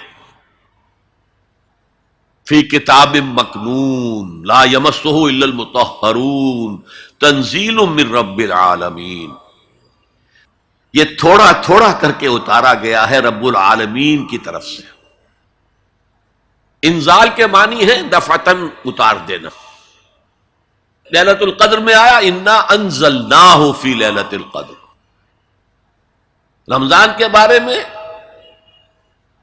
شہر رمضان الذی انزل فیہ القرآن، باب افعال، لیکن حضور پر ایک دم نہیں اترا، تھوڑا تھوڑا تھوڑا تھوڑا 23 برس میں جا کر اس کی تکمیل ہوئی۔ اب دیکھیے جو شکوہ کیا اللہ نے، کیا اس جیسی نعمت سے تم مداہنت کر رہے ہو، بے اعتنائی کر رہے ہو، اسے پڑھتے نہیں ہو، اسے سمجھتے نہیں ہو، اس پر عمل نہیں کرتے، اسے اپنا امام نہیں بناتے؟ تمہارا طرز عمل یہ ہے، بلکہ تم نے اپنا نصیب یہ بنا لیا ہے کہ تم اسے جھٹلا رہے ہو۔ غور کیجئے، جھٹلانا جو ہے دو طرح کا ہے، ایک ہے زبان سے کہنا کہ یہ نہیں ہے، کوئی اللہ کا کلام نہیں ہے، یہ قرآن وغیرہ جھوٹ، سب اساطیر الاولین ہیں، یہ محمد نے گھڑ لیا ہے وغیرہ وغیرہ، جھٹلانا ہو گیا۔ ایک جھٹلانا ہے عمل سے جھٹلانا، مان تو لیا اللہ کا کلام ہے لیکن اس کی حرام کردہ شے کو اپنے لیے حلال کیا ہوا۔ حدیث نبوی ہے ما آمن بالقرآن من استحل محارمہ، اس شخص کا قرآن پر کوئی ایمان نہیں ہے جو اس کی حرام کردہ چیز کو اپنے لیے حلال ٹھہرا لے۔ اس اعتبار سے غور کیجئے، اور اس کی مثال بھی دی ہوئی ہے سورہ جمعہ میں، مثل الذین حملوا التوراۃ ثم لم يحملوها كمثل الحمار يحمل اسفارا بئس مثل القوم الذین کذبوا بآیات اللہ واللہ لا يهدی القوم الظالمین۔ مثال ان لوگوں کی جو حامل تورات بنائے گئے تھے اور پھر انہوں نے اس کی ذمہ داری کو ادا نہیں کیا، اسے قائم نہیں کیا، اس کے احکام پر عمل نہیں کیا۔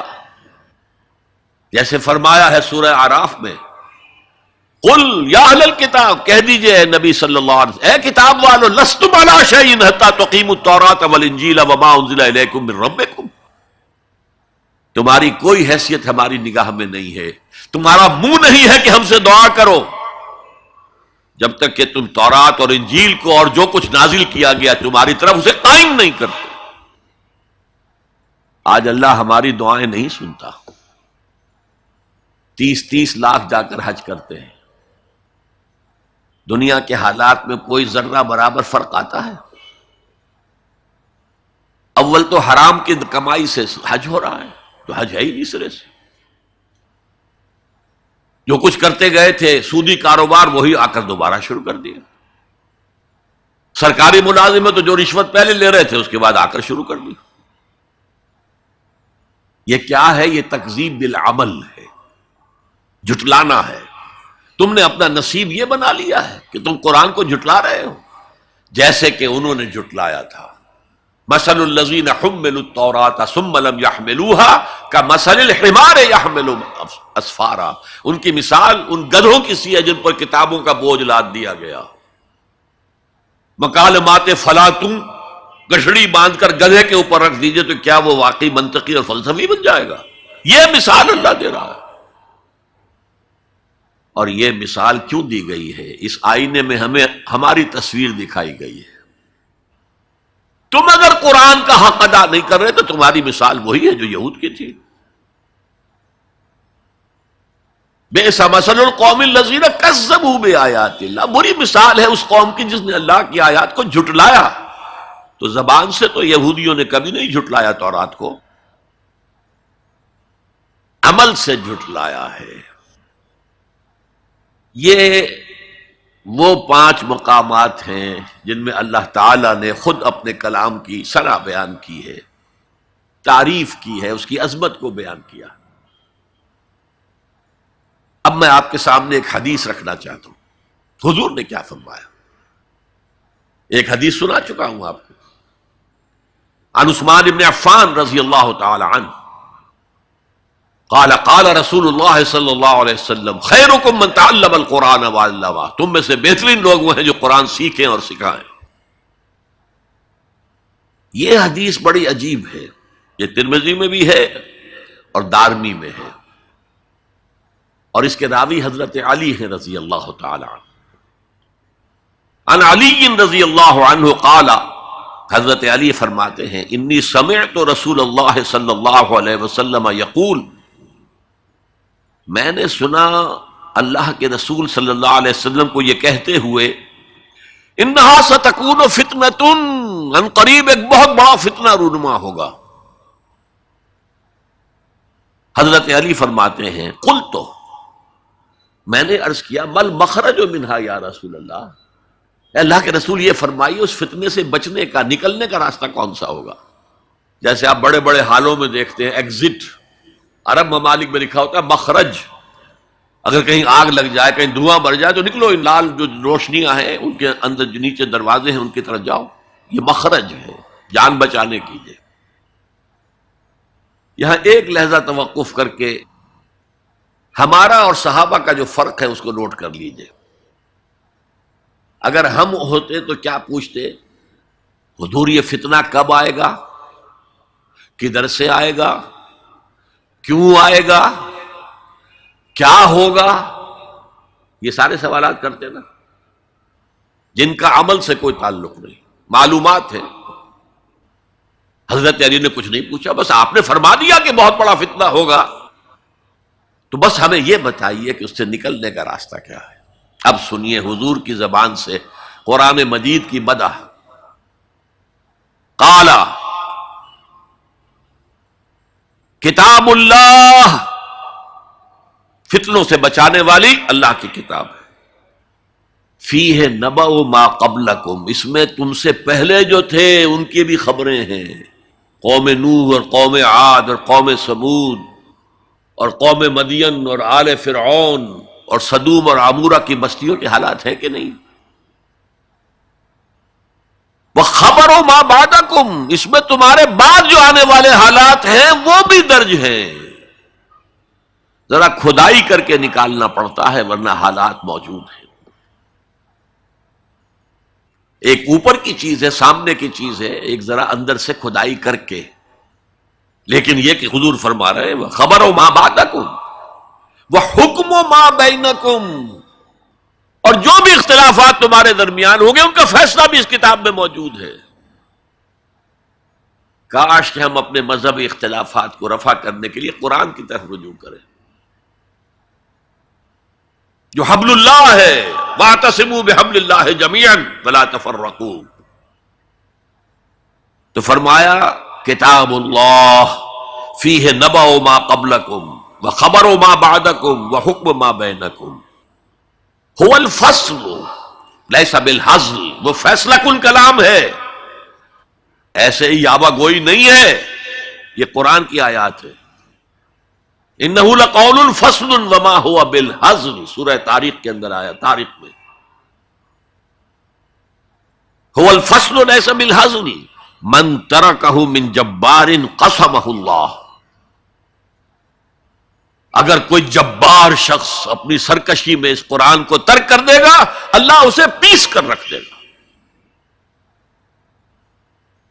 وَمَنِ ابْتَغَى الْهُدَىٰ فِي غَيْرِهِ أَضَلَّهُ اللَّهُ، اور جو کوئی ہدایت حاصل کرنا چاہے گا قرآن کے سوا کسی اور چیز سے، اللہ اسے لازماً گمراہ کرے گا۔ کتاب ہدایت تو یہ ہے، وَهُوَ حَبْلُ اللَّهِ الْمَتِينُ، اور یہی تو ہے اللہ کی مضبوط رسی، جو قرآن میں کہا گیا وَاعْتَصِمُوا بِحَبْلِ اللَّهِ جَمِيعًا۔ میں نے ایک موقع پر اس آیت کا استہزاء کرتے ہوئے سنا تھا پاکستان کے شہر لاہور میں، جب 1973 یا 74 میں عالم اسلام کی سمٹ کانفرنس ہوئی تھی لاہور میں، تو یہ آیت وَاعْتَصِمُوا بِحَبْلِ اللَّهِ ہر ٹیکسی کے اوپر، ہر رکشہ کے پیچھے لکھی ہوئی ہوتی تھی، اور وہ اس کے بینر لگے ہوئے تھے۔ تو میری کوئی کتاب ایک پریس میں تھی، میں اس کے لیے جلدی کے لیے کہنے کے لیے کہ جلدی شائع کرو، وہاں گیا تو وہاں ایک صاحب تھے آزاد کشمیر کے محکمہ اطلاعات کے بہت بڑے افسر، اور وہ کہہ رہے تھے کیا محمل کلام ہے، کہاں ہے وہ رسی، کس کو پکڑے؟ انا للہ و انا الیہ راجعون۔ حضور فرما رہے ہیں هو حبل اللہ المتین، یہ ہے رسی اللہ کی۔ ایک حدیث میں آتا ہے القرآن حبل اللہ الممدود من السماء الى الارض، یہ اللہ کی رسی ہے جو آسمان سے زمین تک تنی ہوئی ہے۔ ایک اور حدیث بہت پیاری ہے، میں آپ کو بتائے بغیر نہیں رہ سکتا۔ حضور اپنے حجرے سے برآمد ہوئے تو آپ نے دیکھا مسجد نبوی کے ایک کونے میں صحابہ بیٹھے ہیں، قرآن کا مذاکرہ کر رہے ہیں۔ مذاکرہ ایک ہوتا ہے درس، ایک شخص بول رہا ہے دوسرے سن رہے ہیں، یہ نہیں، مذاکرہ آپس میں۔ حضور کے چہرے پر بشاشت کے آثار ظاہر ہوئے، آپ چل کر آئے، آپ نے ایک سوال کیا عجیب، الستم تشہدون، کیا آپ لوگ اس کی گواہی نہیں دیتے اللہ الہ الا اللہ وانی رسول اللہ وہذا القرآن جاء من عند اللہ، کیا آپ لوگ اس کی گواہی نہیں دیتے کہ اللہ کے سوا کوئی معبود نہیں اور میں اللہ کا رسول ہوں، اور یہ قرآن اللہ کے پاس سے آیا ہے؟ جواب کیا تھا؟ بلا یا رسول اللہ، بلا یا رسول اللہ، بلا یا رسول اللہ، اللہ کے رسول کیوں نہیں، ہم گواہی دیتے ہیں۔ اب فرمایا جس کے لیے میں نے یہ حدیث سنائی، فاستبشروا، خوشیاں مناؤ، جیسے ہم نے دوسرا جو تھا سورہ یونس کی آیات فَبِذَلِكَ فَلْيَفْرَحُوا، خوشیاں مناؤ، جشن مناؤ اس قرآن پر، فاستبشروا، تو بشارتیں حاصل کرو، فَإِنَّ هَذَا الْقُرْآنَ طَرَفُهُ بِأَيْدِيكُمْ وَطَرَفُهُ بِيَدِ اللَّهِ، اس قرآن کا ایک سرا تمہارے ہاتھ میں، ایک سرا اللہ کے ہاتھ میں۔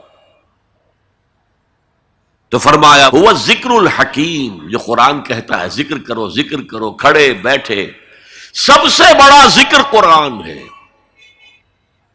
ہم بیٹھ کر ضربے لگا رہے ہیں، پتہ نہیں کیا کرتے ہیں، کوئی وظائف پڑھ رہا ہے، سب سے بڑا ذکر جسے قرآن الذکر کہتا ہے، انا نحن نزلنا الذکر وانا لہ لحافظون، دی ذکر وہ قرآن ہے، هو الذکر الحکیم وهو الصراط المستقیم۔ اور تم نماز کی ہر رکعت میں کہتے ہو اہدنا الصراط المستقیم، وہ صراط مستقیم تو اللہ نے تمہیں دے دیا ہے، یہ قرآن ہی تو ہے صراط المستقیم۔ پھر دیکھیے اس میں وہ قرآن مجید کا انداز ہے، دو دو تین تین آیات ایک طرح سے قوافی کے ساتھ آ رہی ہے۔ هو الذی لا تزیغ بہ الاہواء، یہ وہ شے ہے کہ جس کے ہوتے ہوئے خواہش نفس آپ کو کج نہیں ہونے دے گی، زیغ نہیں آئے گا اس کے ساتھ، اس کے ہوتے ہوئے کبھی کجی نہیں آئے گی تمہارے اندر۔ ولا تلتبس بہ الالسنہ، زبانیں التباس نہیں پیدا کر سکے گی، قرآن جو ہے اپنی حفاظت خود کرتا ہے۔ ذرا سی الفاظ کی شکل موڑ دی، رائنا کی بجائے رائنا کہہ دیا، قرآن پر ایسا کوئی حملہ نہیں ہو سکتا۔ لا یاتیہ الباطل من بین یدیہ ولا من خلفہ، اس پر باطل حملہ آور ہو ہی نہیں سکتا، نہ سامنے سے نہ پیچھے سے۔ ولا یشبع منہ العلماء، علماء اس قرآن سے کبھی سیری محسوس نہیں کریں گے، کبھی بھی یہ محسوس نہیں کریں گے کہ بس قرآن سے جو لینا تھا ہم نے لے لیا، اب کچھ نہیں رہا۔ پڑھتے رہیں گے پڑھتے رہیں گے پڑھتے رہیں گے، معلوم ہوگا ہر مرتبہ کوئی نئی چیز آ رہی ہے۔ ولا یشبع منہ العلماء، سیری نہیں ہوگی۔ جیسے آپ کے سامنے آپ نے کھانا کھایا، پیٹ بھر گیا، اب وہ کوئی کہے بھائی تھوڑا سا یہ، نہیں بھائی نہیں، میرا پیٹ بھر چکا ہے، سیر ہو گئے نا۔ قرآن سے آپ کبھی سیر نہیں ہو سکیں گے۔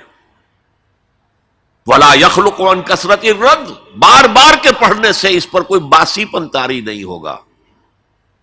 کوئی اور کتاب دنیا میں ایسی نہیں ہے، ایک دفعہ پڑھ لی، دو دفعہ پڑھ لی، پھر تیسری دفعہ ہاتھ لگانے کو جی نہیں چاہتا، پڑھنے کو جی نہیں چاہتا، سوال ہی پیدا نہیں۔ یہ وہ ہے، پڑھتے رہو گے، اس پر کوئی باسی پن طاری نہیں ہوگا۔ ولا تنقضی عجائبہ، اس کے عجائب کبھی ختم نہیں ہوں گے۔ یہ ہیروں کی وہ کان ہے جو کبھی ختم نہیں ہوگی، غور کرو گے نکالتے رہو گے۔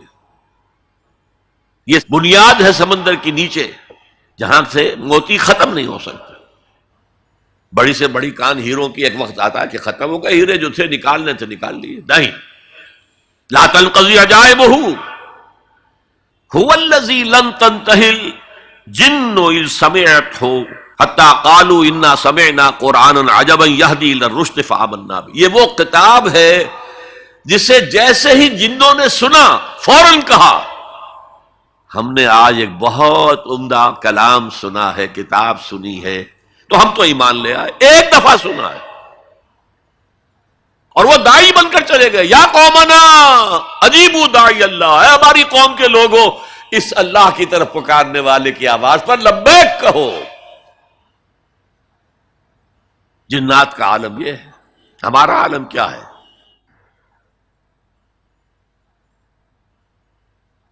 اب چار جملے جو آئے ہیں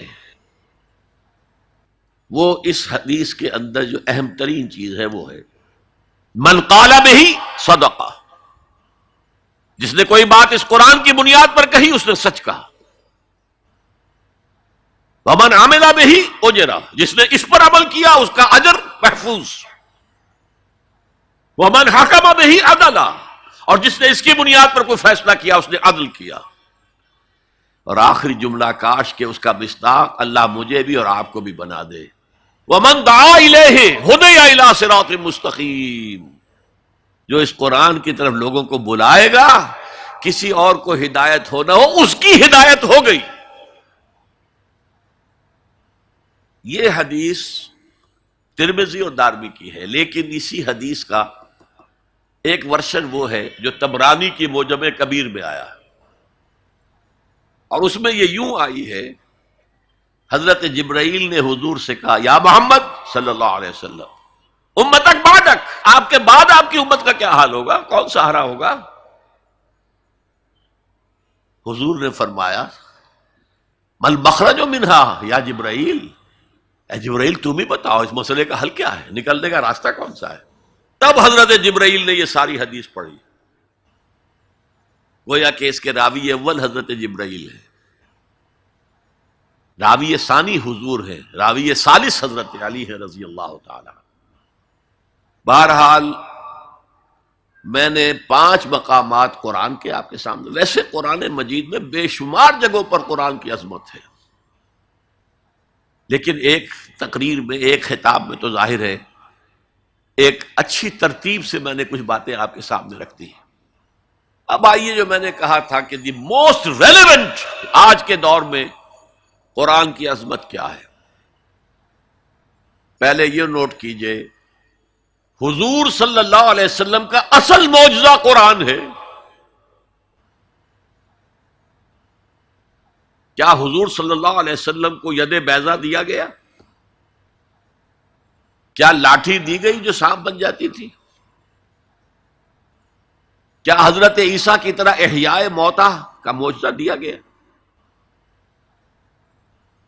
کیا حضرت عیسیٰ کی طرح خلق حیات کا معجزہ دیا گیا کہ گارے سے پرندہ بنایا، پھونک ماری، اڑتا ہوا پرندہ ہو گیا۔ یہ سارے معجزے حسی معجزے ہیں، حسی، جنہیں آنکھوں سے دیکھا جا سکتا ہے۔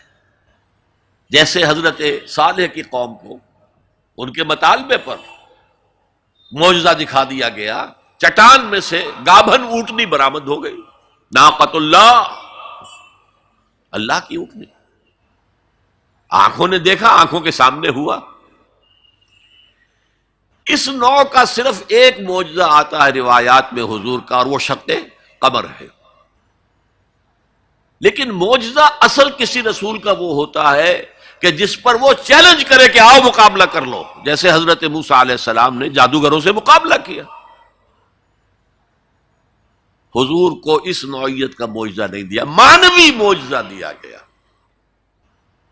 یہ دور اب کون سا تھا جبکہ انسانی فہم، انسانی سوچ، لیول آف کانشسنس یہ اونچا آ گیا تھا۔ وہ بچپنا دور ختم ہو گیا، بچپن میں کھلونے دے دیے جاتے ہیں، وہ حسی معجزات، اور پھر ان پر بھی کوئی ایمان نہیں لایا۔ کیا قوم صالح ایمان لائی اونٹنی کے معجزے پر؟ کیا آل فرعون ایمان لائے؟ 9 معجزے دکھائے ہیں حضرت موسیٰ علیہ السلام نے، یہ 2 تو پہلے تھے، 7 اور ہیں، کوئی ایمان نہیں لایا۔ آل فرعون میں سے کوئی ایمان نہیں لایا۔ حضور کا معجزہ قرآن ہے، اور چیلنج کیا ہے، اگر تم سمجھتے ہو یہ اللہ کا کلام نہیں، تم بھی ایسی کتاب بنا لاؤ، آؤ۔ پھر برسبیل تنزل کہا، کتاب پوری نہیں بنا سکتے، 10 سورتیں بنا لاؤ۔ سورہ ہود میں اس کو بھی قبول نہیں کیا، چیلنج کسی نے قبول نہیں کیا۔ اتنی شرافت ان میں تھی، وہ قوم بہت بری تھی، لیکن ان کے اندر 2 وصف بہت اہم تھے۔ ایک تو یہ زبان دے دی ہے اب پیچھے نہیں ہٹنا، یہ وصف ان میں تھا۔ خود بھوکے رہ کر مہمان کو کھلانا ہے، یہ وصف ان میں تھا۔ اور یہ وصف بھی کہ کوئی جھوٹ موٹ کو کہتا لو جی میں نے بھی بنا دی ہے سورت، آؤ کر لو مقابلہ، کسی نے نہیں۔ اور برسبیل تنزل یہاں تک گئے، اچھا ایک سورت بنا لاؤ، اور ایک سورت تو سورت العصر کے مانند بھی ہو سکتی ہے، 3 آیتوں کی، سورہ کوثر کے مانند ہو سکتی ہے، 3 آیتوں پر مشتمل، سورت النصر ہو سکتی ہے 3 آیتوں پر مشتمل۔ وَإِن كُنتُمْ فِي رَيْبٍ مِّمَّا نَزَّلْنَا عَلَىٰ عَبْدِنَا فَأْتُوا بِسُورَةٍ مِّن مِّثْلِهِ، اس جیسی کوئی ایک سورت بنا کر دے آؤ۔ فَإِن لَّمْ تَفْعَلُوا وَلَن تَفْعَلُوا، ذرا غور کیجئے، جو چیلنج ہے، اور اگر تم ایسا نہیں کر سکو اور ہرگز نہیں کر سکو گے، فَاتَّقُوا النَّارَ الَّتِي وَقُودُهَا النَّاسُ وَالْحِجَارَةُ، تو ڈرو اس آگ سے جس کا ایندھن بنیں گے انسان اور پتھر۔ یہ معجزہ کس اعتبار سے ہے قرآن؟ اولاً یہ معجزہ فصاحت اور بلاغت کے اعتبار سے تھا، اس میں عذوبت ہے، مٹھاس۔ حضرت لبید رضی اللہ تعالی عنہ سبع معلقہ کے آخری شاعر تھے۔ وہاں رواج کیا تھا، ہر سال بڑے میلے لگتے تھے اور ان کے اندر مشاعرے ہوتے تھے، اور شعراء اپنے اپنے قصائد پیش کرتے تھے۔ جس کا قصیدہ سب سے اعلیٰ شمار ہوتا تھا، تمام شعراء اس کو سجدہ کرتے تھے، اور نمبر 2 ان کا قصیدہ بیت اللہ کے ساتھ لٹکا دیا جاتا تھا۔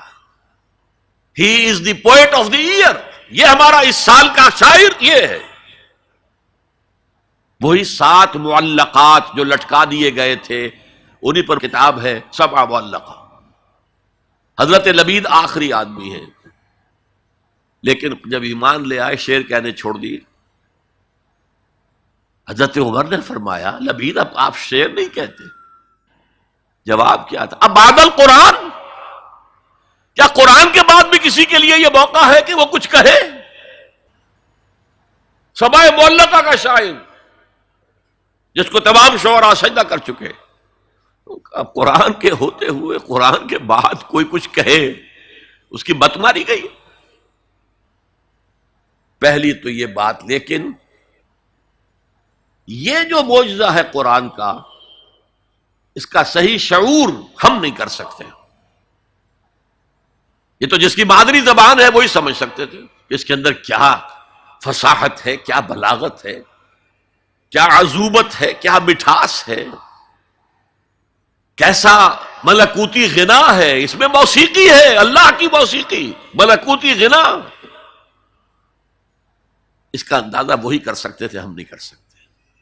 لیکن ہمارے نزدیک جو بات پہلے میں نے کہی تھی، آج کے دور میں یہ سب سے بڑا معجزہ ہے جو انسان کو نظام عدل دیتا ہے. میں بتا چکا ہوں 300 برس سے انسان ٹھوکریں کھا رہا ہے، مشرق سے مغرب، مغرب سے مشرق، پھر مشرق سے مغرب. حضور نے ایک دفعہ زمین پر نقشہ کھینچا سوا السبیل کا، تنکا لے کر ایک سیدھا خط کھینچا، اور ایک خط وہ ہے جو اس کو کاٹ رہا ہے.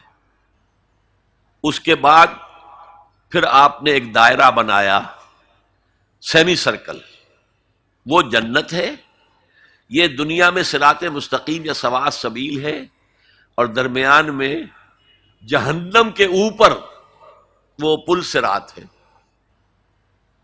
قرآن کے راستے پر چلو گے اس لیے کہ وہ پل صراط جہنم کے اوپر ہے. وَإِن مِّنكُمْ إِلَّا وَارِدُهَا كَانَ عَلَىٰ رَبِّكَ حَتْمًا مَّقْضِيًّا. وہ اس پل صراط سے ہو کر جنت میں پہنچ جائے گا. اور انسانی عقل کے نتیجے میں سوچو گے تو وہ لیفٹ سے شروع ہو کر اس خط کو کاٹتا ہوا وہ رائٹ کی انتہا کو پہنچ جائے گا. معلوم ہوا ہم تو آسمان سے گرے اور کھجور میں اٹک گئے. پھر واپس آئے گا، چونکہ اللہ کی کتاب کو رہنما نہیں بنایا، پھر اس خط مستقیم کو کاٹتا ہوا اب وہ پھر لیفٹ کو پہنچ جائے گا. اس طرح آپ نے لکیریں کھینچی، یہ ٹیڑھے راستے ادھر سے ادھر، ادھر سے ادھر، ادھر سے ادھر ہو کر یہ جہنم میں جاتے ہیں سارے کے سارے.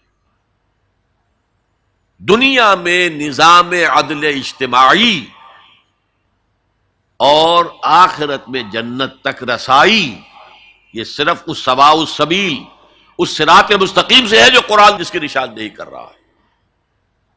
اب میری آخری بات، آج کی دنیا میں قرآن کا سب سے بڑا معجزہ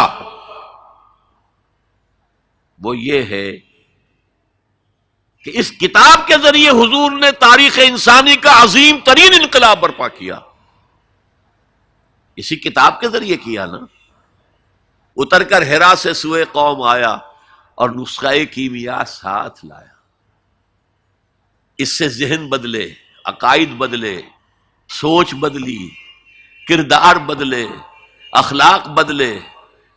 پھر انہوں نے طاقت بنا کر اور کوڑا بنا کر باطل نظام پر دے مارا اور نظام حق کو قائم کر کے دکھا دیا. اور یہ سارا عمل قرآن کے گرد گھومتا ہے. دعوت دو قرآن کے ذریعے سے. میں نے آج جمعے میں ایک مثال دی تھی کہ 5ویں جماعت سے سائنس کا مضمون شروع ہوا تو پہلا تجربہ جو ہم سے کرایا گیا وہ یہ تھا کہ لکڑی کا برادہ، جہاں لکڑی چیری جاتی ہے تو نیچے برادہ جمع ہو جاتا ہے، اور لوہ چون یعنی آئرن فائلنگز، ان کو گڑبڑ کر دیا، کہا انہیں علیحدہ کرو. کیا ایک ایک چنیں گے؟ اور پھر راستہ بتایا کیسے کرو. میگنیٹ ہاتھ میں لے لو، اسے پھراؤ، لوہا اس کے ساتھ چمٹ جائے گا، برادہ رہ جائے گا. اس معنی میں قرآن وہ میگنیٹ ہے جو سلیم الفطرت انسانوں کو کھینچ لیتا ہے. کوئی معاشرہ سلیم الفطرت انسانوں سے خالی نہیں ہوتا. حضور پر ایمان لانے سے پہلے بھی ابو بکر نہ کبھی شرک کیا نہ کبھی زنا کیا. حضور کی بعثت سے پہلے حضرت عمر کے بہنوئی کے والد سعید ابن زید کے والد زید ابن عمرو ابن نفیل، انہوں نے بھی کبھی شرک نہیں کیا، کبھی کوئی غلط حرکت نہیں کی، اور کعبے کے پردے کو پکڑ پکڑ کر کہتے تھے اے اللہ میں صرف تیری بندگی کرنا چاہتا ہوں، میں کیسے کروں مجھے معلوم نہیں ہے. حضور کی بعثت سے پہلے ان کا انتقال ہو گیا. لیکن باپ کی کیفیت یہ تھی جس سے کہ سعید ابن زید ایمان لائے ہیں اور وہ عشرہ مبشرہ میں شامل ہوئے ہیں، اور ان کے اور ان کی زوجہ فاطمہ بنت خطاب کے ذریعے سے عمر کو ایمان ملا ہے. تو یہ سلیم الفطرت لوگوں کو کھینچنے کا ذریعہ ہے. پھراؤ اسے، عام کرو، عام کرو، درس قرآن عام کرو، عام کرو، عام کرو. یہ سلیم الفطرت لوگوں کو کھینچ لے گا. پھر ان کا تزکیہ کرو، تزکیہ بھی قرآن سے ہوگا.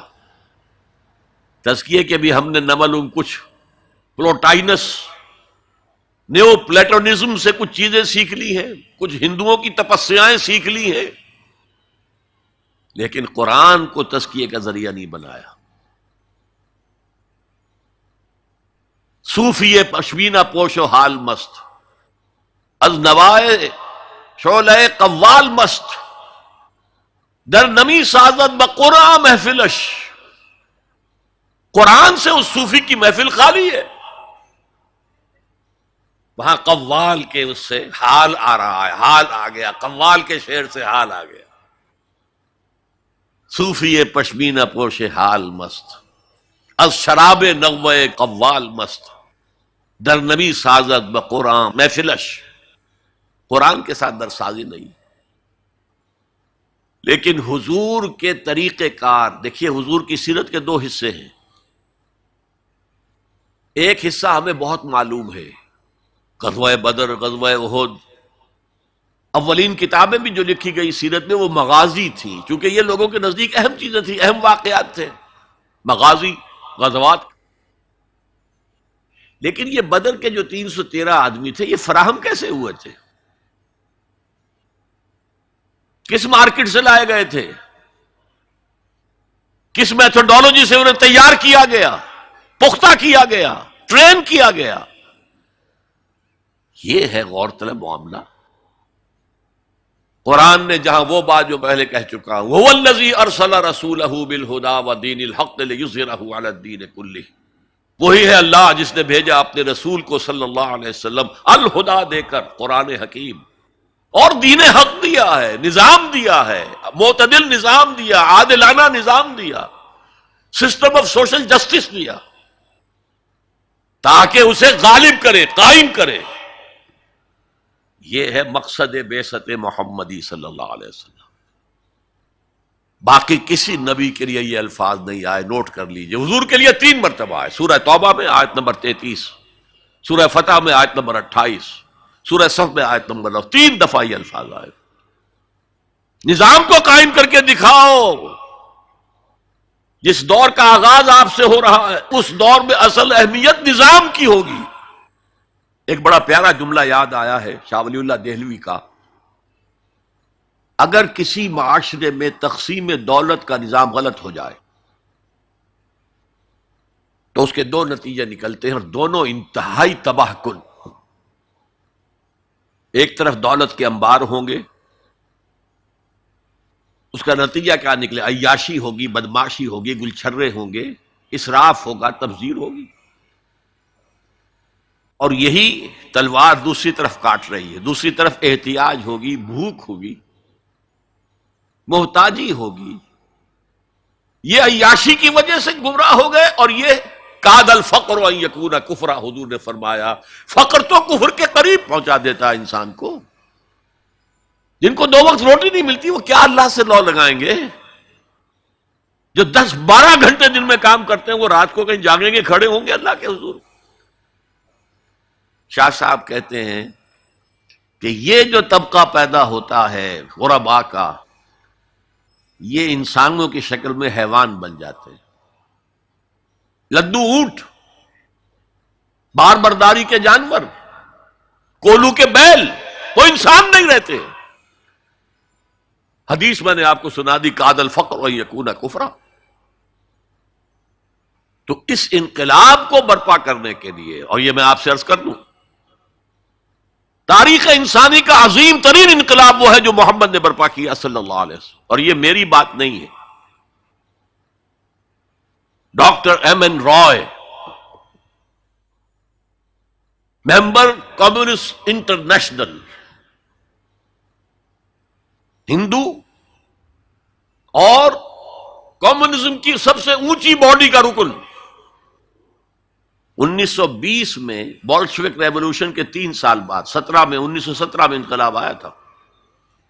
ایک لیکچر دیا ہے لاہور میں بریڈلا ہال میں، دی ہسٹوریکل رول آف اسلام، اور اس نے کہا عظیم ترین انقلاب وہ تھا تاریخ انسانی کا جو محمد نے برپا کیا، because he was a revolutionary. He knew what a revolution means. کہا عظیم ترین انقلاب وہ ہے جو محمد نے برپا کیا. یہ 1920 کی بات ہے، اور میں جب پچھلی مرتبہ آیا تھا 1991 میں تو معلوم ہوا تھا کہ یہ جو بمبئی کہتے تھے، ممبئی اب آپ کہتے ہیں، اس کا کوئی پبلشر اس کتاب کو شائع کرتا ہے، ہسٹوریکل رول آف اسلام. اچھا یہ تو ہوا 20ویں صدی کے شروع سے 20واں سال. اس کے اختتام سے 20 سال پہلے کتاب لکھی گئی دی 100. یہ ہندوستان کا ہے مین رائے، اور وہ مینہٹن کا رہنے والا ڈاکٹر مائیکل ہارٹ. اور دی 100 کیا ہے کتاب؟ A selection and gradation of the most influential personalities of human history.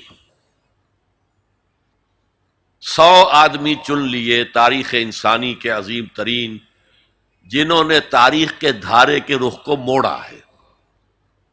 عام آدمی تو تاریخ کے رخ کے اندر بہہ جاتے ہیں، جو رخ ہے چلو تم ادھر کو ہوا ہو جدھر کی. کچھ لوگ ایسے بھی دنیا میں پیدا ہوئے ہیں جنہوں نے تاریخ کے دھارے کے رخ کو تھوڑا موڑا ہے. تو سلیکشن میں تو 100 نام گن لیے، اور پھر گریڈیشن کی سب سے زیادہ کس نے موڑا، پھر کون پھر کون پھر کون، اور نمبر 1 پر لایا ہے محمد کو صلی اللہ علیہ وسلم. جو کتاب اویلیبل ہے آپ پڑھیں، اور بڑے خوبصورت الفاظ اس کے ہیں. Naturally I O an explanation. میں عیسائی ہوں، حضرت مسیح کو نمبر 3 پر لے گیا ہوں اور محمد کو نمبر 1 پر رکھ رہا ہوں، تو یقیناً مجھے کوئی نہ کوئی اس کی ایکسپلینیشن دینی ہوگی، کوئی توجیہ کرنی ہوگی.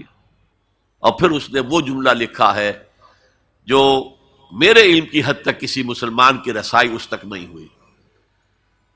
This is because he was the only person who was supremely successful on both the religious and secular fields. تاریخ انسانی میں ایک ہی آدمی ہے جو ریلیجس اور سیکولر دونوں میدانوں میں بہت اونچا ہے. باقی سارے کیا ہیں؟ یا مذہب، روحانیت، اخلاق میں اونچے ہیں، تو ریاست، سیاست، اس سے کوئی سروکار ہی نہیں. حضرت عیسیٰ کا بھی یہی معاملہ ہے، گوتم بدھ کا بھی یہی معاملہ ہے. اور یا ادھر ہیں اونچے شہنشاہ ہیں، بڑے بڑے فاتح ہیں، تو دوسری طرف زیرو نہیں بلکہ مائنس لیول کو لانا پڑے گا. ایک ہی شخص ہے وہ کہتا ہے، ایک دی اونلی، اسی لیے میں نے 3 دفعہ دہرایا ہے، the only person who was supremely successful at both the religious and secular planes. یہ ہے حضور کا انقلاب. برپا کس سے کیا؟ کتاب سے کیا.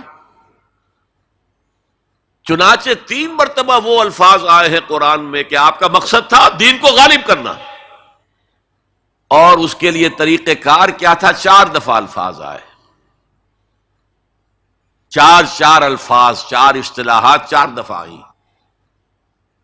حضرت ابراہیم اور حضرت اسماعیل کی دعا، جب وہ اذ یرفع ابراہیم القواعد من البیت و اسماعیل، اس میں دعا میں شامل ہے ربنا وبعث فیہم رسولا منہم. اے اللہ، یہ جو میں اپنی نسل کی ایک شاخ کو یہاں آباد کر رہا ہوں، ان میں ایک رسول بھیجیو جو انہی میں سے ہو. کوئی مغایرت نہ ہو کہ باہر سے آیا ہوا رسول ہے، اس کی زبان اور ہے، ان کی زبان انہی میں سے ہو. اور وہ کیا کرے؟ یتلو علیہم آیاتک ویعلمہم الکتاب والحکمت ویزکیہم. تیری آیات پڑھ کر سنائے، کتاب اور حکمت کی تعلیم دے، اور تزکیہ کرے ان کا. یہ 15ویں رکوع کی آیات ہیں سورہ بقرہ کی. 18ویں رکوع میں فرمایا دیکھو ابراہیم اور اسماعیل کی دعا کا ظہور ہم نے محمد کی شکل میں کر دیا صلی اللہ علیہ وسلم.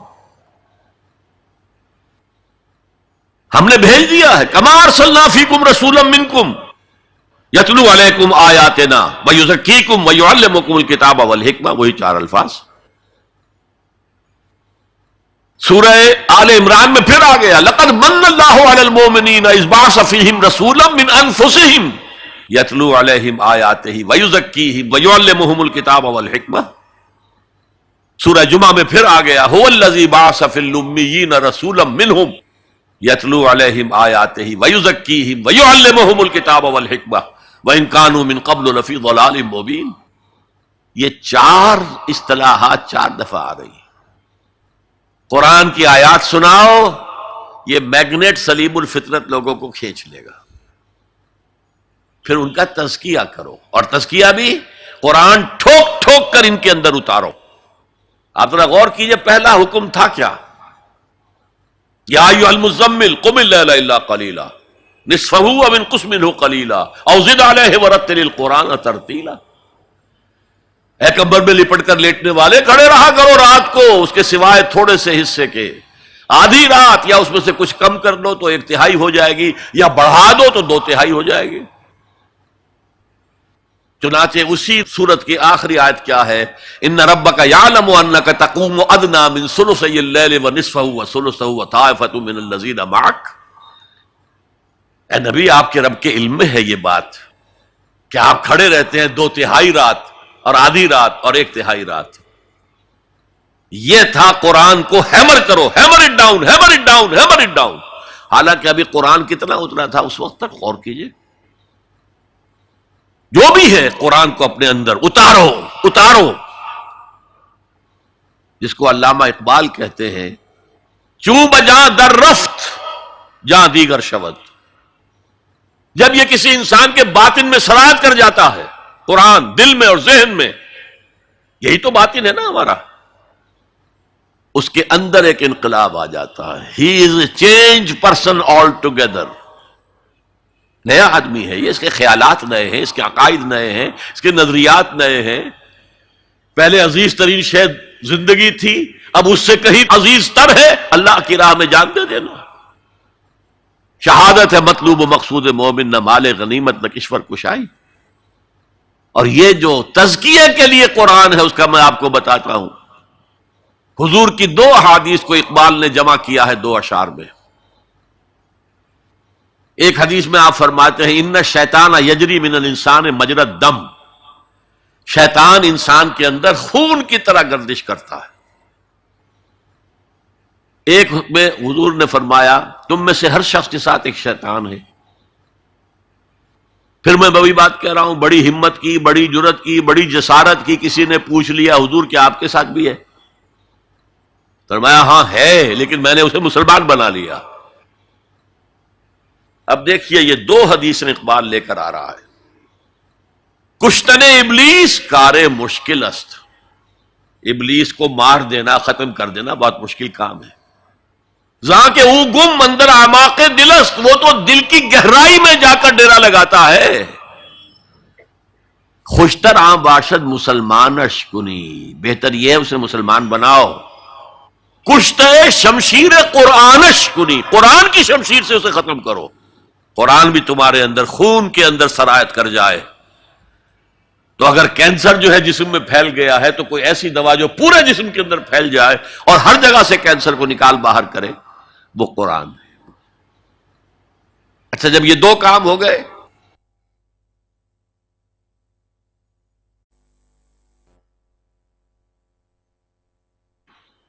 ایمان آ گیا، اب کتاب کی تعلیم دو۔ اب انہیں بتاؤ نماز فرض ہے، پنجگانہ نماز فرض ہے۔ اب انہیں بتاؤ رمضان کے روزے فرض ہیں۔ اب انہیں بتاؤ یہ کتاب ہے اصل میں۔ کوئی حکم قرآن میں جہاں آتا ہے کوتبہ علیکم الصیام، تم پر روزہ فرض کر دیا گیا۔ ان الصلاۃ کانت علی المؤمنین کتابا موقوتا، کتاب ہے، یہ حکم ہے اللہ کا۔ کوتبہ علیکم القتال، تم پر اب جنگ فرض کر دی گئی۔ اب کتاب پڑھاؤ انہیں۔ اگر پہلے دو مرحلے سر نہ ہوئے ہوں اور آپ بتائیں، بچوں سے کہتے ہیں نماز پڑھا کرو بھائی، نماز پڑھا کرو، نماز، اور اس پہ اثر ہی کوئی نہیں ہوتا۔ آپ نے اس کے ذہن کا جائزہ ہی نہیں لیا، اس کے ذہن میں کیا خناس بھرا ہوا ہے۔ وہ ڈارونزم کا مرید ہے یا مارکسزم کا مرید ہے یا فرائڈزم کا شکار ہے یا لاجیکل پازیٹیوزم کا شکار ہے یا امپیریسزم کا شکار ہے، میٹیریلزم کا شکار، آپ کو کیا پتا؟ اب آپ کہتے ہیں نا نماز پڑھو نماز پڑھو، نماز کیا؟ وہ اللہ ہی کو نہیں مانتا، نماز کس کی پڑھے؟ وہ قرآن ہی کو نہیں مانتا جس کے اندر حکم ہے نماز پڑھو۔ پہلے زمین تیار کرو، یتلو علیہم آیاتہ ویزکیہم، اب جو ہے بیج ڈالو اس کے اندر، احکام کے بیج ڈالو، اب یہ سرسبز جو ہے اس سے فصل نکلے گی۔ اور آخری درجہ حکمت، دیکھیے نوٹ کیجئے، تورات میں حکمت نہیں تھی، صرف احکام تھے، دی 10 کمانڈمنٹس۔ انجیل میں حکمت آئی، احکام نہیں آئے، بلکہ یہ کہہ کے گئے حضرت مسیح کہ وہی تورات کی جو شریعت ہے وہ تم پر بھی لاگو رہے گی۔ یہ دوسری بات ہے، سینٹ پال نے اس کو ختم کر دیا۔ اب عیسائیت ایک ایسا مذہب ہے جس میں کوئی قانون ہے ہی نہیں، کوئی شے حرام نہیں، کوئی شے فرض نہیں، لیکن قرآن آیا ہے جامع ہو کر، کتاب بھی ہے حکمت بھی ہے، اور اس کے حکمت کا درجہ وہ ہے کہ جس کے لیے گواہی میں دے رہا ہوں حضرت عیسیٰ سے علیہ الصلاۃ والسلام، انہوں نے اپنے حواریین سے کہا تھا ابھی مجھے تم سے کچھ اور باتیں بھی کرنی تھیں، ابھی تم ان کا تحمل نہیں کر سکو گے، جب وہ فارقلیت آئے گا، اس کے ترجمے بہت سے کرتے ہیں، وہ ان کے حلق سے یہ لفظ جو ہے پیراکلیٹوس، پیریکلوٹوس، نہ معلوم کتنے کتنے بدلے ہیں، یہ تو آپ کو شیخ احمد دیدات بتا سکتے، میں نہیں بتا سکتا۔ لہذا جب وہ آئے گا جسے وہ کہے سچائی کی روح کا ترجمہ کرتے، جب سچائی کی روح آئے گا وہ تمہیں سب کچھ بتائے گا، وہ حکمت کاملہ ہے جو قرآن میں ہے، اور یہ حضور کی تعلیم اور تربیت کا بلند ترین مقام ہے۔ یتلو علیہم آیاتہ ویزکیہم ویعلمہم الکتاب والحکمہ، اس پروسیس سے حضور نے آدمیوں کو تیار کیا ہے، اور یہ سارا عمل قرآن کے گرد گھوم رہا ہے۔ یتلو علیہم آیاتی تو قرآن ہے ہی، تزکیہ کے لیے سب سے بڑا ذریعہ قرآن ہے، کتاب یعنی احکام سارے قرآن میں ہے، اور قرآن ہی میں حکمت بھی ہے۔ ذالک مما اوحینا الیک من الحکمہ، یہ ہیں وہ چیزیں ہیں محمد جو ہم نے آپ پر حکمت میں سے آپ پر نازل کی۔ یہ جماعت تیار کر کے اب ہے دوسرا مرحلہ، اب باطل سے ٹکرانے کا مرحلہ آ گیا۔ جماعت تیار ہو گئی، ایمان ان کے دلوں میں ہے، کوئی آرزو دل میں نہیں ہے سوائے اللہ کو راضی کرنے کے، شہادت ہے مطلوب و مقصود مومن، نہ مال غنیمت نہ کشور کشائی۔ ڈسپلن کا یہ عالم ہے کہ حضور اشارہ کر دیں اپنے خون کی ندیاں بہا دیں گے، تن من دھن قربان کرنے کو تیار ہیں۔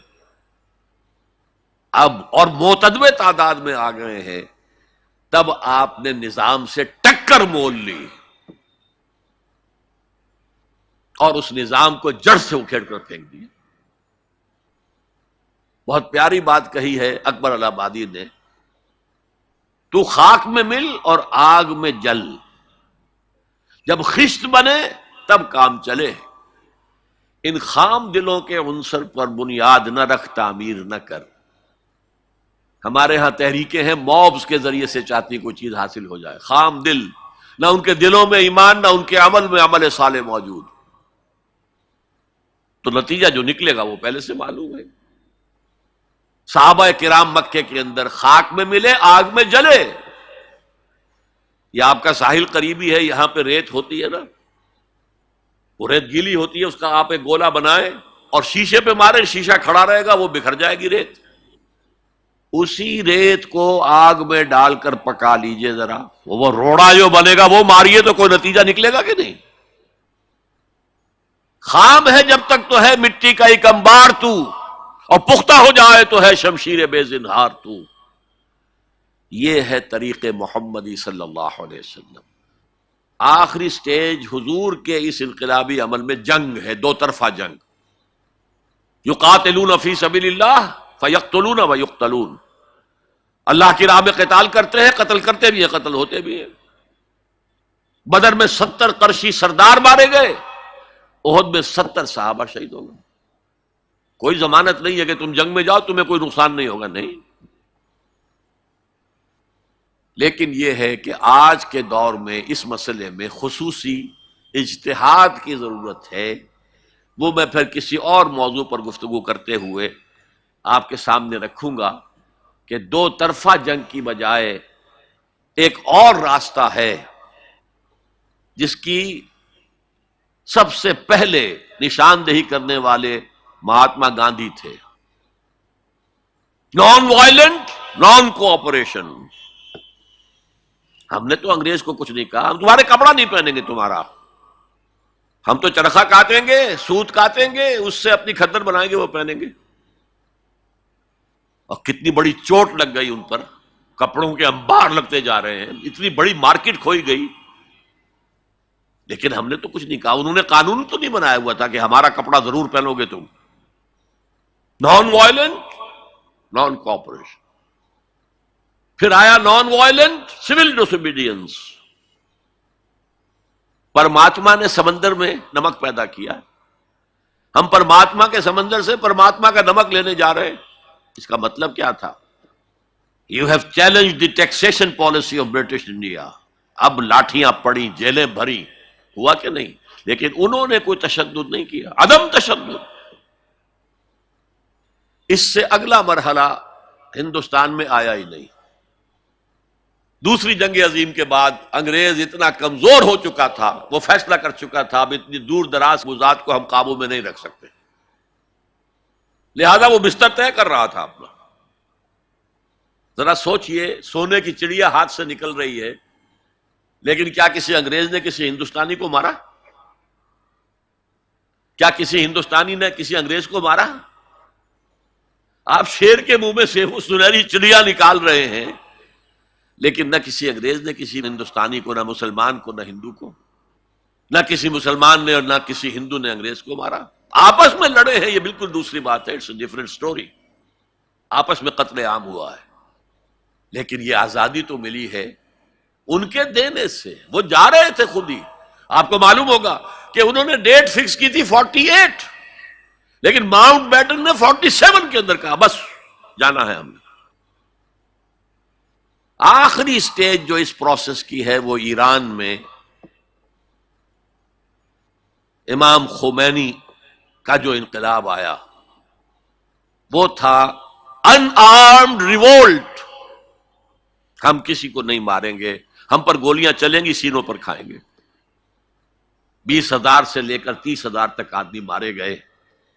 تب وہ شہنشاہ بھاگا کہ نہیں جو 2,500 سالہ جشن منا رہا تھا، جو سمجھتا تھا کہ میں وہی سائرس کے خسرو یا ذوالقرنین کا دور دوبارہ لے آؤں گا، وہ سلطنت عظیم۔ اور حال کیا ہوا؟ بہادر شاہ ظفر کی طرح 2 گز زمین بھی مل نہ سکی کوئے یار میں۔ یہ ہے آلٹرنیٹ عمل۔ اس پر پھر کبھی موقع ہوا تو تفصیل سے بھی گفتگو کروں گا، لیکن قرآن وہ کتاب ہے جس کے ذریعے سے حضور نے انقلاب برپا کیا، جیسے کہ داس کیپٹل وہ کتاب ہے جس کے ذریعے سے مونشویکس اینڈ بولشویکس نے رشیا میں انقلاب برپا کیا۔ نیست پیغمبر ولیکن در بغل دارت کتاب۔ وہ مارکس جو ہے پیغمبر تو نہیں ہے، لیکن اپنی بغل میں کتاب لے کے آیا ہے۔ اور وہ داس کیپٹل کس قدر مؤثر تھی، اس نے کس طرح لوگوں کو پوزیس کیا ہے اور کس طریقے سے لوگوں کو تیار کیا ہے کہ زار کی فوجوں کے سامنے کھڑے ہوئے ہیں اور گولیاں کھا رہے ہیں سینہ کھول کر۔ وہ ایک کتاب تھی، وہ بھی کتاب تھی۔